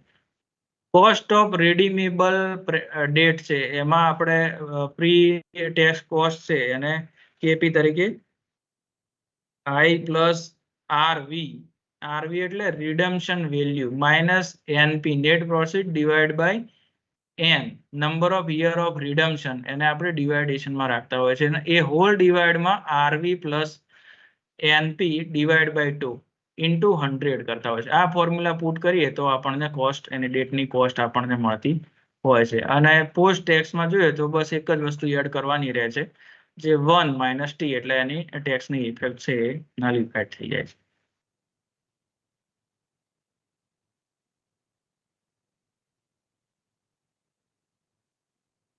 બીજો જે સોર્સ છે એ પ્રેફરન્સ કેપિટલ છે. તો એની કોસ્ટ કઈ રીતે કેલ્ક્યુલેટ કરવામાં આવે? તો પ્રેફરન્સ શેરને શું મળે મિત્રો? ડિવિડન્ડ મળે by the net proceed from the sale of preference share. એની કોસ્ટ આપણે કેપી ઇઝ ઇક્વલ ટુ, એટલે ઇરિડીમેબલ પ્રેફરન્સ શેરની કોસ્ટ આપણે નક્કી કરશું, KP is equal to DP divide by NP into 100. DP annual preference dividend છે, અને NP એટલે તમે જાણો છો નેટ પ્રોસીડ, કેપી એટલે કોસ્ટ ઓફ પ્રેફરન્સ શેર. અને સેકન્ડ છે cost of redeemable preference share, એટલે કે અમુક વર્ષો પછી જે પ્રેફરન્સ શેરને પરત કરવાના હોય છે એની કેપિટલ કઈ રીતે કેલ્ક્યુલેટ કરવી, એની કોસ્ટ કઈ રીતે કેલ્ક્યુલેટ કરવી, એ નીચે કેપી બરાબર DP plus I DP plus 1 divide by N, I divide by N, કૌંસમાં એમવી એટલે કે maturity value minus net profit divide by 1/2 બ્રેકેટમાં maturity value MV plus NP net profit into 100. આ રીતે રિડીમેબલ પ્રેફરન્સ શેરની capital આપણે calculate કરી શકીએ છીએ. આ ફોર્મ્યુલા છે. મિત્રો, શું તમે જાણો છો કે જે પ્રેફરન્સ શેર છે એમાં ટેક્સ બેનિફિટ અવેલેબલ રહેતો હતો નથી, કારણ કે ઇન્ટરેસ્ટનું પેમેન્ટ ડેટ છે, કોસ્ટ ઓફ ડેટ, એ ડેટનું પેમેન્ટ આપણે કરીએ ઇન્ટરેસ્ટ રૂપે, તો એમાં કંપનીને ટેક્સ બેનિફિટ અવેલ થાય છે, પણ જે ડિબેન્ચર છે એનું પેમેન્ટમાં ટેક્સનો બેનિફિટ મળતો હોતો નથી. આ એકવાર એમસીક્યુમાં પૂછાયેલો પ્રશ્ન છે. નેક્સ્ટ સ્લાઇડ ઉપર આપણે જઈએ છીએ મિત્રો, કોસ્ટ ઓફ ઇક્વિટી. હવે ખૂબ અગત્યનો ટોપિક આ છે અને આ ટોપિકમાંથી જીસેટમાં તો લગભગ તમે જૂના પેપર ઉપાડશો અને જૂના પેપરનો અભ્યાસ કરશો તો તમને ધ્યાનમાં આવશે કે કોસ્ટ ઓફ ઇક્વિટી માંથી તો ક્યાંક ને ક્યાંક પ્રશ્ન એમાં પૂછાય જ છે. તો કોસ્ટ ઓફ ઇક્વિટીની કેટલીક મેથડો આમાં આપેલી છે. ડિવિડન્ડ યીલ્ડ મેથડ, ડિવિડન્ડ અથવા તો એને ડિવિડન્ડ પ્રાઇસ એપ્રોચ પણ કહીએ છીએ. તો આ એપ્રોચ જે ડિવિડન્ડ યીલ્ડ એપ્રોચ છે એ રિકોગ્નાઇઝ કરે છે ઇમ્પોર્ટન્સ ઓફ ડિવિડન્ડ. કંપનીએ કેટલું ડિવિડન્ડ શેર હોલ્ડરોને આપ્યું એના ઉપર વધારે ભાર આપે છે અને એ ઇગ્નોર રિટેન અર્નિંગને ઇગ્નોર કરે છે. એટલે એની ફોર્મ્યુલા છે KE is equal to D divide by NP. જો કંપનીએ નવા ઇક્વિટી શેર બહાર પાડ્યા હોય અને એ ઇક્વિટી શેરની કોસ્ટ કમ્પ્યુટ કરવી હોય તો ડી ડિવાઇડ બાય એનપી એની ફોર્મ્યુલા છે. એટલે કે ડી એટલે એક્સપેક્ટેડ ડિવિડન્ડ પર શેર અને એનપી એટલે નેટ પ્રોફિટ પર શેર. અને જો કંપની પાસે એક્ઝિસ્ટિંગ ઇક્વિટી શેર હોય એટલે કે વર્ષોથી એ ઇક્વિટી શેર હોલ્ડરો એ કંપની સાથે જોડાયેલા હોય અને એનું કોસ્ટ કમ્પ્યુટ કરવી હોય તો ડી ડિવાઇડ બાય એમપી એટલે કે માર્કેટ પ્રાઇસ પર શેર એ ફોર્મ્યુલા તમારે એ ફોર્મ્યુલા મૂકીને પરીક્ષામાં ગણતરી કરવી પડશે. સેકન્ડ મેથડ છે કોસ્ટ ઓફ ઇક્વિટીની dividend yield plus growth method. આ મેથડ વિશે પણ તમે માસ્ટર ડિગ્રીમાં અભ્યાસ કરેલો જ છે. એટલે કે જી ગ્રોથ એટલે ગ્રોથ મેથડમાં જી એડ થાય છે, જેમાં KE is equal to D1 divide by NP plus G. એટલે કે D1 એટલે expected dividend per share at the end of the year. કોઈ પણ શેર હોલ્ડર છે, ઇક્વિટી શેર હોલ્ડર, એ એક વર્ષના અંતે એ કેટલું ડિવિડન્ડ એક્સપેક્ટ કરશે એ અહીંયા પુટઅપ કરી અને એનો ગ્રોથ, ડિવિડન્ડનો ગ્રોથ કેટલો છે એને પ્લસ કરી અને ફોર્મ્યુલા મૂકીને આપણે આન્સર મેળવવાનો હોય છે. હવે expectation dividend at the end of year એની formula D1 is equal to DO. એટલે કે અત્યારનું જે ડિવિડન્ડ છે એમાં 1 પ્લસ જી એડ કરીએ તો વર્ષના અંતે ઇક્વિટી શેર હોલ્ડરો કેટલું એક્સપેક્ટ ડિવિડન્ડ કરશે એનો આન્સર આપણને મળતો હોય છે. જો એક્ઝિસ્ટિંગ ઇક્વિટી શેર હોય તો એમાં ડિવાઇડમાં MP આવે એટલે કે માર્કેટ પ્રાઇસ પર શેર એ ફોર્મ્યુલા પુટઅપ કરવાની રહેતી હોય છે.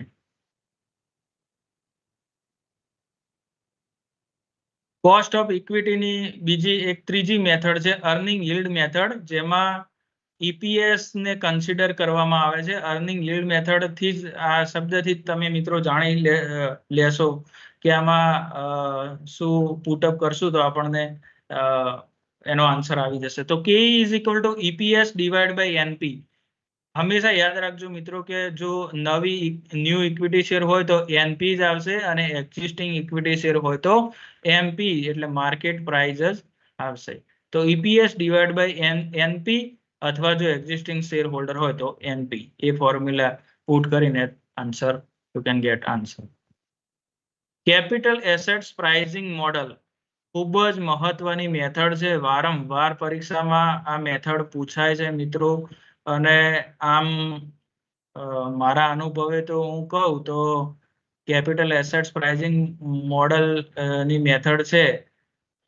કોસ્ટ ઓફ ઇક્વિટીમાંથી પ્રશ્ન પૂછવો હોય તો યુજીસી નેટ આ મેથડમાંથી મોટા ભાગે પ્રશ્ન પૂછી રહ્યું હતું અને પૂછે છે. મારો અનુભવ છે. મેં ચાર વખત મેં યુજીસી નેટની એક્ઝામ આપેલી છે અને એમાંથી 3 વખત મેં સક્સેસ મેળવેલી છે. એટલે મને આ CAPM મેથડમાંથી તો પ્રશ્ન આવે છે દર વખતે લગભગ. તો એ formula cost of equity CAPM મોડલમાંથી કેવી રીતે મેળવી શકાય? તો એની ફોર્મ્યુલા છે RF એટલે કે risk free rate plus beta બ્રેકેટમાં RM minus RF bracket close. તો RF એ શું છે? તો રિસ્ક ફ્રી રેટ છે. કોઈ પણ કંપની માં તમે ઇન્વેસ્ટમેન્ટ કરો તો અમુક એરિયા સુધી એ રિસ્ક ફ્રી ઇન્વેસ્ટમેન્ટ હોતું હોય છે. સાથે સાથે પ્લસ બીટા છે, જે બીટા સિસ્ટેમેટિક રિસ્કને પોઈન્ટ આઉટ કરે છે. એનો સિમ્બોલ બીટા છે. અને RM માઇનસ RF, RM એટલે માર્કેટ રિટર્ન છે, અને આને હોલમાં RM માઇનસ RF ને આપણે ઇક્વિટી રિસ્ક પ્રીમિયમ, એ ઇક્વિટી ઉપર દરેક ઇક્વિટી શેર ઉપર એક રિસ્કમાં કેટલું પ્રીમિયમ મળે છે એની ફોર્મ્યુલા છે RM માઇનસ RF. તો અહીંયા કેવા પ્રકારના પ્રશ્ન પ્રેક્ટિકલ બેઝ પૂછાય છે યુજીસી નેટમાં, એ આપણે જોવાનો પ્રયત્ન કરશું. મિત્રો, બહુ જ ઇઝીલી યુજીસી નેટ, કારણ કે કોમ્પ્યુટર બેઝ એક્ઝામ હોય છે ત્યારે કોમ્પ્યુટર બેઝમાં બહુ ઇઝીલી પ્રશ્નો એ લોકો પ્લોટ કરતા હોય છે. એમાં આવા પ્રકારના પ્રશ્નો પૂછાય છે, જેમ કે એ companies common stock beta is 1.3, the risk-free rate is 4%, and the expected return on the market portfolio is 11%. What is its cost of equity? આવો પ્રશ્ન તમારી સામે સ્ક્રીન ઉપર આવે યુજીસી નેટની એક્ઝામ વખતે, તો તમારે RF પ્લસ બીટા બ્રેકેટમાં RM માઇનસ RF ની ફોર્મ્યુલા આ લગાવી અને એનું સોલ્યુશન તમે ઝડપથી કાઢી શકો છો. જેમ કે RF એટલે 4% અહીંયા રિસ્ક ફ્રી રેટ આપેલો છે, પ્લસ એનો બીટા છે, બીટા એટલે સિસ્ટેમેટિક રિસ્ક જે છે એ 1.3 આપેલું છે, અને RM આપેલું છે જે માર્કેટ પોર્ટફોલિયો છે 11% માઇનસ 4% એનો રિસ્ક ફ્રી રેટ છે. એટલે અહીંયા 7 કરીને આ ઉપયોગ કરીને તમે 13.1 આન્સર લાવી શકો છો. હવે મિત્રો, જે સોર્સ છે એ આપણે જાણીએ છીએ કે આની કોઈ જ સૌથી પહેલા આપણે અગાઉ વાત કરી કે આની કોઈ જ કોસ્ટ નથી, પણ રિટેન અર્નિંગ એ પ્રોફિટનો એક પોર્શન છે. એટલે ઇક્વિટી શેર હોલ્ડરો છે એ એમાં પણ એક્સપેક્ટેશન રાખતા હોય છે, અને એની પણ કોસ્ટ કંપનીએ કાઢવી અને એના પર પણ પ્રોફિટ કમાવો, રિટેન અર્નિંગ પણ, એ પણ મેનેજમેન્ટ નો એક ભાગ છે. Retain earning are the accumulated portion of a business profit that are not distributed as dividend to shareholder, but instead are reserved for reinvestment back into the business. Retain earning નો જે fund available હોય છે એ રીઇન્વેસ્ટમેન્ટ કરવા માટે company રાખતી હોય છે. The cost of retained earning is the return that shareholder could have earned by investing their fund elsewhere. તો જે ઇક્વિટી શેર હોલ્ડરો છે એને જો ડિવિડન્ડ રૂપે કંપનીએ રિટેન અર્નિંગ ન રાખીને ડિવિડન્ડ રૂપે પ્રોફિટ આપી દીધો હોત, તો શેર હોલ્ડરોએ બીજે ક્યાંક એ ફંડને ઇન્વેસ્ટ કર્યું હોત, અને એમાંથી ઇક્વિટી શેર હોલ્ડરો કંઈક ને કંઈક અર્નિંગ મેળવી હોત, તો એને આપણે કોસ્ટ તરીકે કન્સિડર કરીએ છીએ રિટેન અર્નિંગમાં. અથવા તો the opportunity cost of retain earning, જે ઓપોર્ચ્યુનિટી કોસ્ટ છે એને આપણે રિટેન અર્નિંગની કોસ્ટ તરીકે લેતા હોઈએ છીએ. It also known as cost of internal equity or the cost of internal capital. અને આ રીતે પણ જાણીએ છીએ. Shareholder expect a return on return earning at least equity. Share હોલ્ડરો તો એમ જ અપેક્ષાઓ રાખતા હોય છે, એમની તો એવી એક્સપેક્ટેશન હોય છે કે અમને જેટલું તમે ઇક્વિટીમાં રિટર્ન આપો છો એટલું અમને રિટેન અર્નિંગમાં પણ રિટર્ન આપો. પણ જનરલી એવું બનતું હોતું નથી, કારણ કે ઇક્વિટી બહાર પાડવા માટે પણ કેટલીક કોસ્ટ લાગતી હોય છે, જે આપણે નેટ પ્રોસીડ કહીએ છીએ. નેટ પ્રોસીડમાં અમુક ફ્લોટેશન કોસ્ટ બાદ કરીએ છીએ, અને જે નેટ આપણને કંપનીને પૈસા એના રેઝ થતા હોય એના ઉપર ગણવામાં આવે છે. However, normally cost of equity remain higher than cost of retain earning. આપણે જોયું એમ કે રિટેન અર્નિંગ કરતા કોસ્ટ ઓફ ઇક્વિટીની જે કોસ્ટ છે એ વધારે છે due to flotation cost. While calculating cost of retainer, in two adjustments should be made. બે એડજસ્ટમેન્ટ મિત્રો કરવા જરૂર છે રિટેન અર્નિંગ ની કોસ્ટ કમ્પ્યુટ કરતા. એક જ છે ઇન્કમ ટેક્સ અને બીજું છે બ્રોકરેજ. એટલે આ બંનેની ઇફેક્ટ છે એ રિટેન અર્નિંગની કોસ્ટ ગણતી વખતે એને સબ કરવી પડતી હોય છે. KE is equal to 1 minus T બ્રેકેટમાં અને બ્રેકેટમાં 1 માઇનસ બી. આ બ્રોકરેજ અને ઇન્કમ ટેક્સની ઇફેક્ટ દૂર કરવી પડતી હોય છે, ત્યારે આપણને મળે છે cost of retain earning. Weightage average cost of કેપિટલમાં આપણે મિત્રો જે અગાઉ દરેક અલગ અલગ સોર્સની કોસ્ટ આપણને જે કમ્પ્યુટ કરી હોય છે એ દરેક કોસ્ટની વેટ આપી અને એને એવરેજ આપણે નીકાળતા હોય, કંપની એવરેજ નીકાળતી હોય છે અને એને કહેવામાં આવે છે weightage average cost of capital. જેમ કે ઇક્વિટી, પ્રેફરન્સ સ્ટોક એન્ડ ડેટની કોસ્ટ. પ્રીવિયસ યર ક્વેશ્ચનમાં આ ટોપિકમાંથી બે પ્રશ્નો મેં લીધેલા છે અને અહીંયા રજૂ કરેલા છે. Which of the following is not a method of calculating cost of equity? આમાંથી કઈ એ મેથડ છે જે કોસ્ટ ઓફ ઇક્વિટીની મેથડ નથી? તો yield to maturity મેથડ. આ મેથડ જે છે એ કોસ્ટ ઓફ ઇક્વિટી કેલ્ક્યુલેટ કરવા માટેની મેથડ નથી. બીજી બધી આપણે જોઈએ dividend yield method, dividend yield plus growth method, earning yield method, એ આપણે આગળ અભ્યાસ કરી ચૂક્યા છીએ. સેકન્ડ છે a company raise ₹1 lakh by issue of 1000 10% debenture of ₹100 each at discount of 2% redeemable after 10 years. Corporate tax 40%, cost of capital. હવે જુઓ મિત્રો, આવા પ્રકારના પ્રશ્નો તમને યુજીસી નેટ અને જીસેટ બંનેમાં જોવા મળશે જ અને એને આપણે કેલ્ક્યુલેટ કરવા જ પડશે. આગળની ફોર્મ્યુલાઓ આપણે જોઈ સ્લાઇડમાં, આગળની સ્લાઇડમાં, એ તમારે મગઅપ કરવી જ પડશે, તમારે યાદ રાખવી જ પડશે. તો જ આવા પ્રકારના પ્રશ્નો છે એ આપણે ઇઝીલી સોલ્વ કરી શકશું અને ફટાફટ સોલ્વ કરી શકશું. હવે જે આપણે પ્રેફરન્સ શેર માટે જે રિડીમેબલ ડિબેન્ચર હતા, રિડીમેબલ ડિબેન્ચરની જે ફોર્મ્યુલા હતી એને અહીંયા પુટઅપ કરી અને આનો આન્સર મેળવી શકો છો. આ પ્રશ્ન હોમવર્ક માટે છે, એટલે ઘરે આનો પ્રયત્ન કરજો, તમને 100% આનો આન્સર મળી જશે. આનો આન્સર છે 6.18%.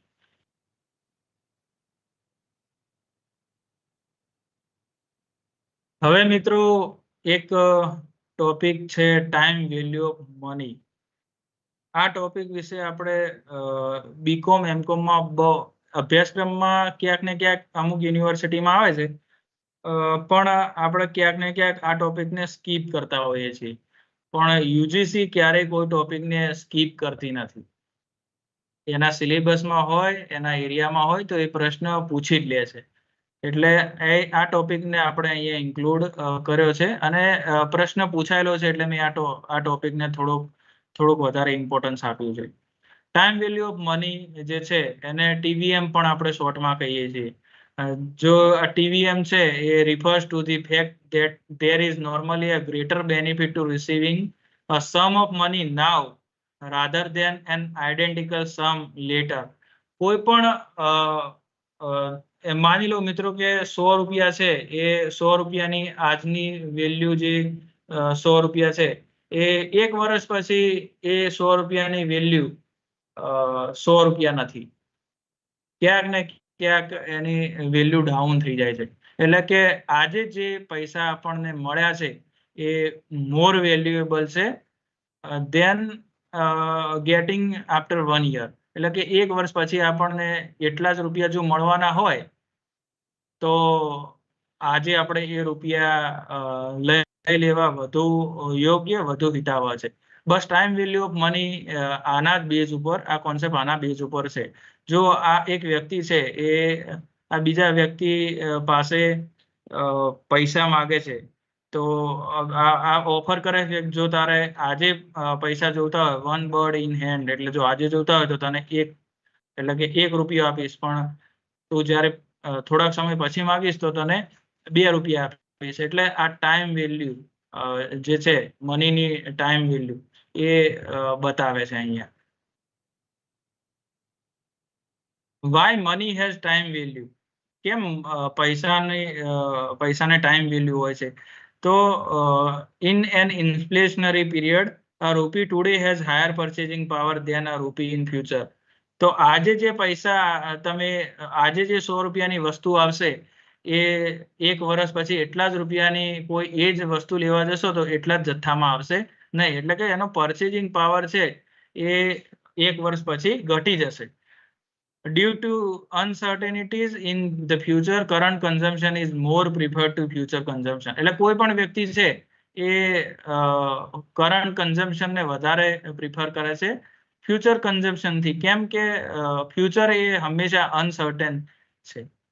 અને money can be employed productively to generate real return. એટલે કોઈ પણ વ્યક્તિએ એ પોતાના પૈસાને વ્યવસ્થિત રીતે પ્રોડક્ટિવલી ઇન્વેસ્ટમેન્ટ કરે તો એ વધારે રિટર્ન, વધારે અર્નિંગ મેળવી શકે છે. હવે time value of money techniques છે, 2 ટેકનિક્સ ઉપર કામ કરે છે, એક કમ્પાઉન્ડિંગ ટેકનિક્સ અને એક ડિસ્કાઉન્ટિંગ ટેકનિક્સ. હવે જો મિત્રો, કોઈ પણ રૂપિયા છે એ ધારો કે 100 રૂપિયા છે, એ 100 રૂપિયાની પ્રેઝન્ટ વેલ્યુમાંથી ફ્યુચર વેલ્યુ તરફ આપણે જવું હોય તો આપણે શું કરવું પડે? એને compounding, using compounding interest rate, એનાથી આપણે યુઝ કરી અને કમ્પાઉન્ડિંગ થી એનો ફ્યુચર વેલ્યુ આપણે નીકાળી શકતા હોય છે. અને કોઈ વ્યક્તિ છે એને ભવિષ્યમાં, માની લો કે કોઈ વ્યક્તિ છે એને કોઈ એ વ્યક્તિએ બી વ્યક્તિ પાસેથી 5,000 રૂપિયા 5 વર્ષ પછી મેળવવાના છે. તો અને એ વ્યક્તિ છે એ બી વ્યક્તિને એવું કહે છે કે મારે 5 વર્ષ પછી મારે પૈસા 5,000 જોતા નથી, મારે 5,000 રૂપિયા આજે ને આજે જોઈએ છે.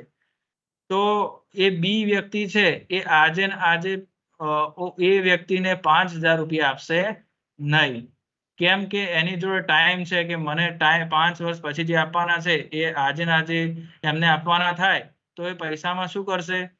ડિસ્કાઉન્ટિંગ રેટ, ડિસ્કાઉન્ટિંગ ટેકનિકનો ઉપયોગ કરી અને 5,000 ના બદલામાં એ જે રેટથી ડિસ્કાઉન્ટ કરશે એના એ રેટથી એટલા પૈસા ઓછા, 5,000 થી ઓછા રૂપિયા અત્યારે આપશે. એટલે એની જોડે એ વ્યક્તિ પાસે ઓપ્શન છે કે જો એને 5 વર્ષ પછી લેવા હોય તો 5,000 રૂપિયા મળશે, અને અત્યારે પૈસા લેવા હોય તો એને ડિસ્કાઉન્ટિંગ ફેક્ટરનો ઉપયોગ કરીને જે રૂપિયા આવશે એટલા એને લેવા પડશે. 2 ઓપ્શન અવેલેબલ છે એની જોડે.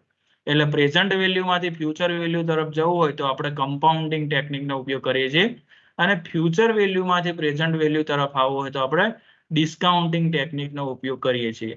અને એ બધાની જે ફોર્મ્યુલા કમ્પાઉન્ડિંગની છે અહીંયા ફોર્મ્યુલા મેં મૂકેલી છે.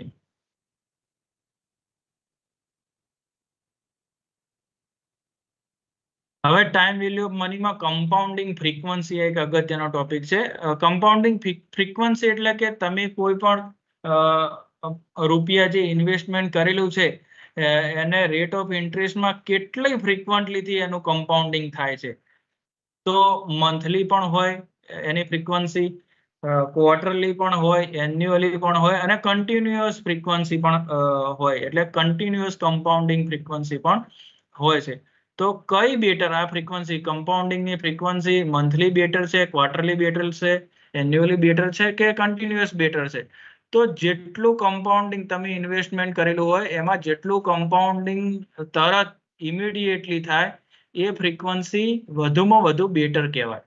એટલે continuous compounding, constant motion compounding as oppose to incremental. આ ઇન્ક્રીમેન્ટલ સ્ટેપ છે, મંથલી, ક્વાર્ટરલી, એન્યુઅલી, એ ઇન્ક્રીમેન્ટ છે. અમુક ટાઈમે થતું હોય છે. અને compounding interest means interest is earn on interest. એટલે એક ઇન્ટરેસ્ટ ઉપર પણ કમ્પાઉન્ડ થતા ઇન્ટરેસ્ટ ઉપર ઇન્ટરેસ્ટ, આપણે કહીએ છીએ ને વ્યાજના ઉપર વ્યાજ, એ વ્યાજના ઉપર વ્યાજ એટલે ઇન્ટરેસ્ટ ઓન ઇન્ટરેસ્ટના બેઝ ઉપર આ કોન્સેપ્ટ છે. The more frequent the interval of compounding the greater the impact. એટલે કે જેટલું સતત, જેટલું ઝડપી કમ્પાઉન્ડિંગ થાય એટલી વધારે ઇમ્પેક્ટ ઇન્વેસ્ટમેન્ટ ઉપર રિટર્ન ઉપર આવી શકે છે. હવે આ રૂલ ઓફ 72 એને સમજવો મહત્વનો છે. તો આ શોર્ટકટ ફોર્મ્યુલા છે. How long will it take for the amount invested to be double for a given rate of interest. તો તમે જે રેટ ઓફ ઇન્ટરેસ્ટ હોય એ રેટ ઓફ ઇન્ટરેસ્ટ થી તમે કોઈ પણ રકમ રોકેલી હોય તો એ ડબલ કેટલા પીરિયડમાં થાય એ જાણવા માટે રૂલ ઓફ 72 અહીંયા કામ કરે છે. એની ફોર્મ્યુલા છે 72 divide by rate of interest. બરાબર છે મિત્રો? કોઈ પણ અમાઉન્ટ છે 72 divide by the rate of interest ધારો કે 6 હોય 72 ડિવાઈડ બાય 6 કરીએ તો આપણને એ અમાઉન્ટ જે છે ઇન્વેસ્ટમેન્ટ છે ડબલ કેટલા વર્ષે થાય? 72 ડિવાઈડ બાય 6 12 વર્ષે. 12 યર એનો પીરિયડ છે કે 12 વર્ષમાં કોઈ પણ ઇન્વેસ્ટમેન્ટ છે એ આ સ્પેસિફિક રેટે એની અમાઉન્ટ કેટલી થઈ જશે? ડબલ થઈ જશે. પ્રીવિયસ યર ક્વેશ્ચન છે. આ ક્વેશ્ચન આપણે હમણાં જ જોઈ લીધો. આ ઓલ્ડ ક્વેશ્ચન પેપરમાંથી લીધેલો છે. આ યુજીસી નેટ માંથી લીધેલો છે. આ જીસેટ માંથી લીધેલો છે. The concept of present value is based on જે કોન્સેપ્ટ આપણે જોયો પ્રેઝન્ટ વેલ્યુ એ શેના બેઝ ઉપર છે? પ્રેઝન્ટ વેલ્યુમાંથી ફ્યુચર વેલ્યુમાં જઈએ તો શું લાગે અને ફ્યુચર વેલ્યુમાંથી પ્રેઝન્ટ વેલ્યુમાં જઈએ તો શું લાગે? તો concept of present value is based on discounting factor. આ એનો કરેક્ટ આન્સર છે.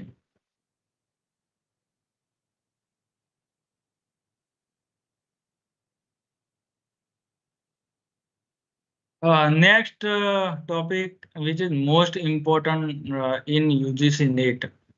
બહુ જ મહત્વનો ટોપિક છે કેપિટલ સ્ટ્રક્ચર. કેપિટલ સ્ટ્રક્ચર એ શું છે? Most crucial component of starting a business is capital. It act as the foundation of the company. કોઈ પણ કંપનીને નું ફાઉન્ડેશન કરવું હોય, કોઈ પણ કંપનીની સ્થાપના કરવી હોય તો capital is must required source. Capital વગર પૈસા વગર કોઈ પણ કંપનીની સ્થાપના થઈ શકતી નથી. Capital structure can be describe as the arrangement of capital by using different source of long term fund which consist of two broad type equity and debt. તો કેપિટલ સ્ટ્રક્ચરમાં કેવા ફંડ હોય છે? લોંગ ટર્મ ફંડનો સમાવેશ થાય છે અને most of equity અને ડેટનો સમાવેશ થાય છે. Debt and equity are two major primary type of capital source for the business. Capital structure is defined as the combination of equity and debt that is used by company in order to finance the overall operation of the company and for its growth. તો company જે છે firm છે એની value વધારેમાં વધારે થાય તો એ માટે company કેવા પ્રયત્ન કરે છે? તો એનું કેપિટલ સ્ટ્રક્ચર છે એમાં ઇક્વિટી હોય છે અને ડેટ હોય છે. તો એવું એરેન્જમેન્ટ કરશે કંપની કે જેમાંથી ફર્મની વેલ્યુ મેક્સિમમ થાય. જે વેલ્થ છે શેર હોલ્ડરની વેલ્થ એ મેક્સિમમ વધે અને કંપની ફર્મની વેલ્યુ પણ મેક્સિમમ થાય એવો પ્રયત્ન કરી અને એવા કમ્પોનન્ટનો ઉપયોગ કરી અને કેપિટલ સ્ટ્રક્ચર કંપની બનાવવાનો પ્રયત્ન કરતી હોય છે. ઇક્વિટી અને ડેટ છે બે સોર્સ છે. શેર હોલ્ડર્સ ફંડ છે ઇક્વિટી, શેર હોલ્ડરના ફંડ છે ઇક્વિટી કેપિટલ, પ્રેફરન્સ કેપિટલ અને રિટેનરની. જ્યારે બોરોડ ફંડ છે ડિબેન્ચર, ટર્મ લોન અને પબ્લિક ડિપોઝિટ. પબ્લિક ડિપોઝિટ ને અત્યારે આપણે ધ્યાનમાં નથી લેતા કેમ કે એના ઉપર ગવર્મેન્ટની ઘણી બધી રિસ્ટ્રિક્શન છે. તો આ એક કંપની કેપિટલ સ્ટ્રક્ચર પોતાની કંપની માટે બનાવેલું છે. લોંગ ટર્મ સોર્સ છે એમાંથી કયા સોર્સ કેટલા પ્રમાણમાં રાખવા એ એક ગ્રાફ અહીંયા મેં રાખેલો છે. Type of capital structure. Capital structure કેવા કેવા પ્રકારના હોય છે? તો horizontal capital structure. Horizontal capital સ્ટ્રક્ચરમાં ડેટનો કોઈ અવકાશ નથી, જ્યારે ઓનલી ઇક્વિટી અને રિટેન અર્નિંગ હોય છે. કેપિટલ સ્ટ્રક્ચરમાં આ રીતે હોય છે, ટોટલ ઇક્વિટી હોય છે, ડેટ હોતી નથી. વર્ટિકલ કેપિટલ સ્ટ્રક્ચરમાં બેઝ હોય છે જે એક કેપિટલ ઇક્વિટીનો હોય છે નાનો પોર્શન અને થોડાક પ્રમાણમાં રિટેન અર્નિંગ પણ હોય છે. અને હાઈ કેપિટલ સ્ટ્રક્ચરમાં એ વધારે હોય છે. પિરામિડ શેપ કેપિટલ સ્ટ્રક્ચર આપણે જોયું ને મિત્રો, પિરામિડ કેવું હોય છે, પિરામિડ. તો એવા પિરામિડ શેપમાં નીચે બેઝ તો હંમેશા બધી જ કંપનીમાં ઇક્વિટી અને રિટેન અર્નિંગનો બનેલો હોય છે, ઇક્વિટીનો બનેલો હોય છે. એટલે પિરામિડ શેપમાં બેઝ હોય છે એ થોડો બ્રોડ હોય છે, એટલે ઇક્વિટી અને રિટેન અર્નિંગ વધારે હોય છે, જ્યારે સ્મોલ જે પોર્શન છે એ ડેટનો હોય છે. એ આવી કંપની રિસ્ક કવર કંપની પણ કહેવામાં આવે છે, કેમ કે એ મોટા ભાગે ઇક્વિટી રાખે છે અને ડેટ એટલે કે જે સ્ટેબલ જેને રિટર્ન કરવાનો છે, સ્ટેબલ પેમેન્ટ કરવાનો છે, એનો પોર્શન ઓછો રાખે છે. Invert pyramid shape capital structure આવી કંપની ખૂબ જ ડેન્જર હોય છે. એટલે કે ઇનવર્ટ રિલેટેડ, એટલે જે આપણે પિરામિડ જોયું ને ઉલટું કરી નાખી તો એનો બેઝ છે ઉપર જતો રહેશે અને એની ટોચ છે નીચે આવી જશે, તો ગમે ત્યારે કોલાપ્સ થઈ જવાની સંભાવના છે. એટલે એનો મતલબ એવો છે કે ઇક્વિટીનો પોર્શન એ કંપનીમાં બહુ જ ઓછો છે, જ્યારે ડેટનો પોર્શન બહુ વધારે છે. એટલે એ કંપની હાઈલી વનરેબલ કહેવાય, કોલાપ્સ થઈ જવાની સંભાવના એમાં રહેલી છે. કેટલાક આ ફેક્ટરો આપેલા છે, જે ફેક્ટર છે એ અફેક્ટ કરે છે કેપિટલ સ્ટ્રક્ચરને કેવી રીતે ચોઇસ કરવી, એ એના માટે અફેક્ટ કરે છે. હવે મિત્રો એક આ કોન્સેપ્ટ તમે વારે ઘડીએ જોતા હશો યુજીસી નેટની એક્ઝામમાં, કે ઓપ્ટિમમ કેપિટલ સ્ટ્રક્ચર એટલે શું? તો optimum capital structure of the company at which the weighted average cost of capital is minimum and the value of the firm is maximum. જો cost of capital છે એ minimum રાખવામાં આવે અથવા તો minimum level ઉપર લઈ જવામાં આવે, જ્યારે એનો ફર્મનું વેલ્યુ ત્યારે શું થાય, મેક્સિમમ થાય, ત્યારે એ જે સિચ્યુએશન ક્રિએટ થાય એને ઓપ્ટિમમ કેપિટલ સ્ટ્રક્ચર કહેવામાં આવે છે. એ અહીંયા તમે જોઈ શકશો, cost of capital is minimum, firm valuation is maximum. આ કેટલાક ડિફરન્સ છે કેપિટલ સ્ટ્રક્ચર અને ફાઇનાન્શિયલ સ્ટ્રક્ચર વચ્ચે. શું ડિફરન્સ છે એ છે, કેપિટલ સ્ટ્રક્ચર છે એ combination of long term source of fund છે, લોંગ ટર્મ સોર્સ ઓફ ફંડનું કોમ્બિનેશન થઈ અને કેપિટલ સ્ટ્રક્ચર બને છે, જ્યારે ફાઇનાન્શિયલ સ્ટ્રક્ચર છે એ લોંગ ટર્મ અને શોર્ટ ટર્મ ફાઇનાન્સિંગ છે એનું કોમ્બિનેશન છે. ફાઇનાન્શિયલમાં સ્ટ્રક્ચરમાં શોર્ટ ટર્મ સોર્સ ટર્મ આવે ફાઇનાન્સિંગ, જ્યારે કેપિટલ સ્ટ્રક્ચરમાં શોર્ટ ટર્મ ફાઇનાન્સિંગ આવતું નથી.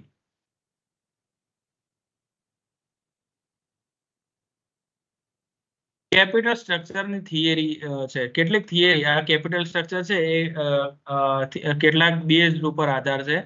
Capital structure is a combination of capital from different source of finance, અને એની થિયરી છે જે તમે ક્યાંક ને ક્યાંક કોમર્સ રિલેટેડ કોઈ પણ એક્ઝામ તમે હાયર પોસ્ટની આપશો, યુજીસી નેટ અને જીસેટ જ નહીં પણ account officer class 2, account officer class 1 ની તમે એક્ઝામ આપશો ગુજરાત સરકારમાં, તો તમને આ ક્યાંક ને ક્યાંક તમને જોવા મળશે. તો રિલેવન્ટ થિયરી બે પાર્ટ છે કેપિટલ સ્ટ્રક્ચર થિયરીને, રિલેવન્ટ થિયરી અને ઇરરિલેવન્ટ થિયરી. રિલેવન્ટ થિયરી એવું કહેવા માંગે છે કે capital structure affect the business, affect the valuation of firm. એટલે કે જે કેપિટલ સ્ટ્રક્ચર કંપનીનું મેનેજમેન્ટ જે કેપિટલ સ્ટ્રક્ચર કંપની માટે બનાવે છે, એ કેપિટલ સ્ટ્રક્ચર એ મિક્સચર છે એ ક્યાંક ને ક્યાંક કંપનીના વેલ્યુ એટલે કે ફર્મની વેલ્યુને અસર કરે છે. જ્યારે ઇરરિલેવન્ટ થિયરી છે એવું એનો એપ્રોચ એવો છે કે કંપનીનું મેનેજમેન્ટ જે કેપિટલ સ્ટ્રક્ચર, જે મિક્સચર ઓફ કેપિટલનો ઉપયોગ કરીને કેપિટલ સ્ટ્રક્ચર બનાવે છે એને અને વેલ્યુ, ફર્મના વેલ્યુને કઈ લેવા દેવા નથી. કેપિટલ સ્ટ્રક્ચર એ અલગ બાબત છે, કંપનીની વેલ્યુ છે, ફર્મની વેલ્યુ છે એ અલગ બાબત છે. રિલેવન્ટ થિયરી એ ના બે થિયરી છે, net income approach, Ni approach અને ટ્રેડિશનલ એપ્રોચ. અને ઇરરિલેવન્ટ થિયરી છે એ પણ એના પણ બે એપ્રોચ છે, નેટ ઓપરેટિંગ ઇન્કમ એપ્રોચ અને મોડિગ્લાની મિલર એપ્રોચ છે. હવે આ થિયરીના કોમન એઝમ્પશન આપેલા છે. કોમન એઝમ્પશન શું છે? લિમિટેડ ફાઇનાન્સિંગ સોર્સિસ છે. જો અહીંયા ખાલી બે જ સોર્સિસ છે, ડેટ અને equity. No corporate and personal taxes, personal tax અને કોર્પોરેટ ટેક્સને કોઈ અવકાશ છે નહીં. સ્ટેબલ બિઝનેસ કન્ડિશન, બિઝનેસની કન્ડિશન બહુ સ્ટેબલ છે. Cash flow are predictable, cash flow પણ પ્રિડિક્ટેબલ છે અને સ્ટેબલ છે.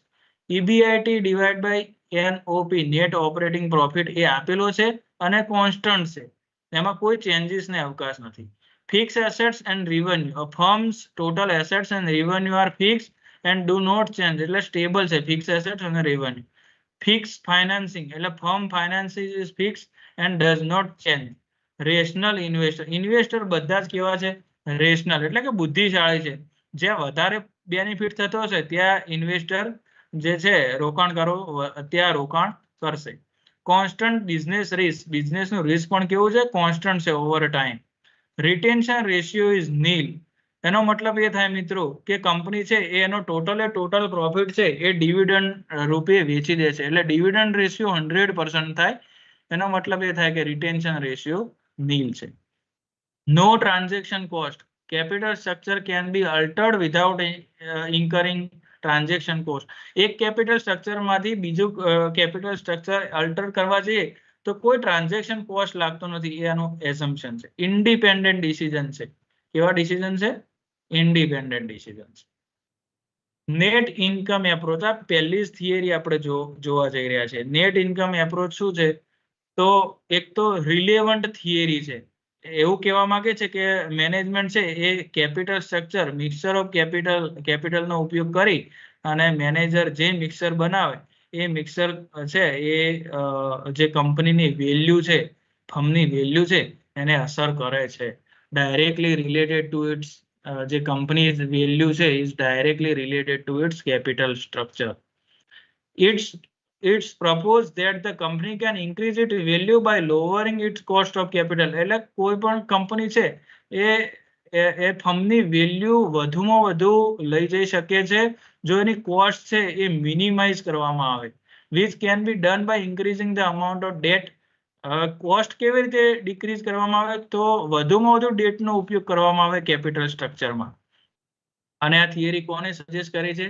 ડેવિડ ડુરાન્ડે. આ એક વખત ફેક્ચ્યુઅલ ક્વેશ્ચન આપણે જોઈએ ને કેવા કેવા પ્રકારના પ્રશ્નો બિઝનેસ ફાઇનાન્સમાં પૂછાય છે, તો આ ફેક્ચ્યુઅલ ક્વેશ્ચન પૂછાયેલો છે. ડેવિડ ડુરાન્ડ સરે આ આપેલો છે. હવે જુઓ મિત્રો, એઝમ્પશન આપેલા છે. The cost of debt is lower than the cost of equity. આ એઝમ્પશન ઉપર જ આ થિયરી કામ કરે છે કે જે ઇક્વિટીની કોસ્ટ છે એનાથી હંમેશા ડેટની કોસ્ટ કેવી છે? લોઅર છે, અને એ હંમેશા કોન્સ્ટન્ટ, એ સતત રહે છે.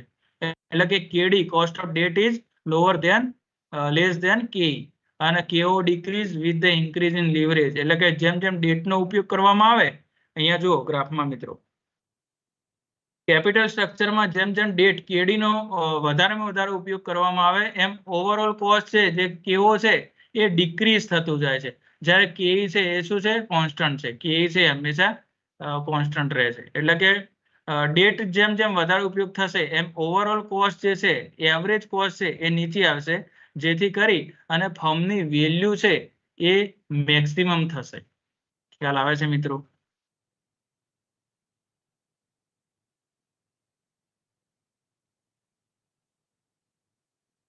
શાયદ સમય થઈ ગયો છે, તો હવે પછી આનો જે હેલો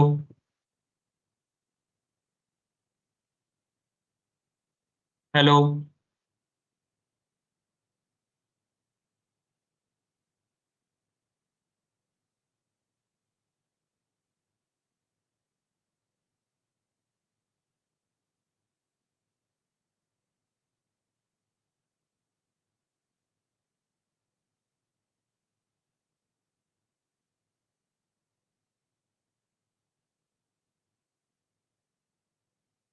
એક ટ્રેડિશનલ એપ્રોચ વિશે આપણે થોડીક માહિતી મેળવી લઈએ ઝડપથી મિત્રો, કારણ કે સમય થઈ ગયો છે.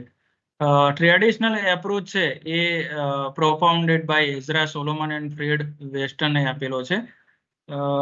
ટ્રેડિશનલ એપ્રોચ એવું કહેવા માંગે છે કે કેવો છે એ decrease only within the responsible limit of financial leverage. એટલે કે તમે કોઈ પણ કેપિટલ સ્ટ્રક્ચરમાં ડેટનો ઉપયોગ કરશો તો એવરેજ કોસ્ટ છે એ એક રિસ્પોન્સિબલ લિમિટ સુધી જ ઘટશે, અને ત્યારબાદ reaching the maximum level it start increasing with financial leverage. એટલે કે અમુક સમય પછી કોસ્ટ ઓફ જે ઓવરઓલ કોસ્ટ ઓફ કેપિટલ છે એ પણ વધવા માંડશે. એટલે એક આ કેપિટલ સ્ટ્રક્ચર ટ્રેડિશનલ એપ્રોચમાં એઝરા સોલોમન અને ફ્રેડ વેસ્ટર્ન એવું કહેવા માંગે છે કે કેપિટલ સ્ટ્રક્ચર છે એમાં ઇક્વિટી છે અને ડેટ છે, તો જેમ જેમ ડેટનો ઉપયોગ વધુમાં વધુ કરવામાં આવે તેમ જે ઓવરઓલ કોસ્ટ જે છે કેવો છે એ ડિક્રીઝ થાય, weightage average cost of capital છે એ ડિક્રીઝ થાય છે, પણ એક રિસ્પોન્સિબલ લિમિટ સુધી જ પછી વધવા માંડે છે, કેમ કે ઇક્વિટી શેર હોલ્ડરો છે એના ઉપર વધારેમાં વધારે રિસ્ક વધતું જાય છે. એટલે કે ઇક્વિટી શેર હોલ્ડરોની પણ અપેક્ષાઓ એક લેવલથી વધારે પછી એમને રિટર્નની એક્સપેક્ટેશન વધતી જાય છે. એટલે આ ઇક્વિટીની એક્સપેક્ટેશન વધતી જાય એટલે એવરેજ જે છે એ પણ વધતી જાય છે. એટલે એક લેવલ આવશે અહીંયા આગળ કે જ્યાં ફર્મની વેલ્યુ છે એ મેક્સિમમ થશે, પછી એવરેજ કોસ્ટ વધવા માંડશે એટલે ફર્મની વેલ્યુ ડાઉન થતી જાય છે. બરાબર, એ એઝમ્પશન છે value of the firm increase with the increase in financial leverage up to the certain limit only. એના પછી એવરેજ કોસ્ટ જે છે weightage average cost of capital એ પણ વધતી જાય છે. અને KD is assume to be less than KE. KD હંમેશા કેઈ કરતા એની કોસ્ટ ઓછી હોય છે.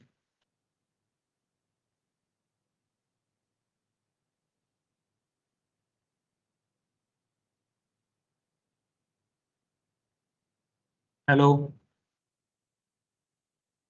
Hello sir.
હજુ આના ટોપિક જે આગળ છે મિત્રો એ આપણે નેક્સ્ટ સેશનમાં કરશું.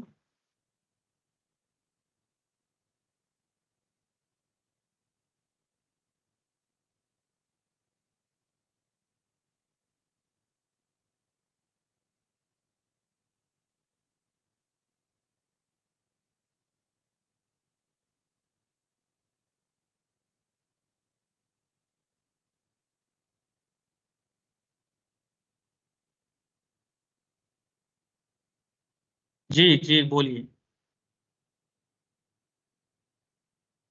હા હા હા હા કરી ઇન્ફોર્મ કરી દો એકવાર વિદ્યાર્થીઓને.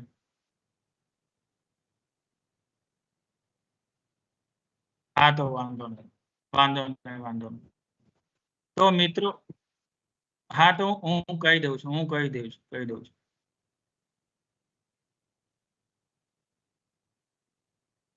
તો મિત્રો આપણે 1.5 કલાકના સેશન રાખેલા છે, એટલે 1.5 કલાકનો સમય થઈ ગયો છે. હવે નેક્સ્ટ બીજા સાહેબનું સેશન છે, એટલે આ સેશન અહીંયા કન્ક્લુડ કરીએ છીએ.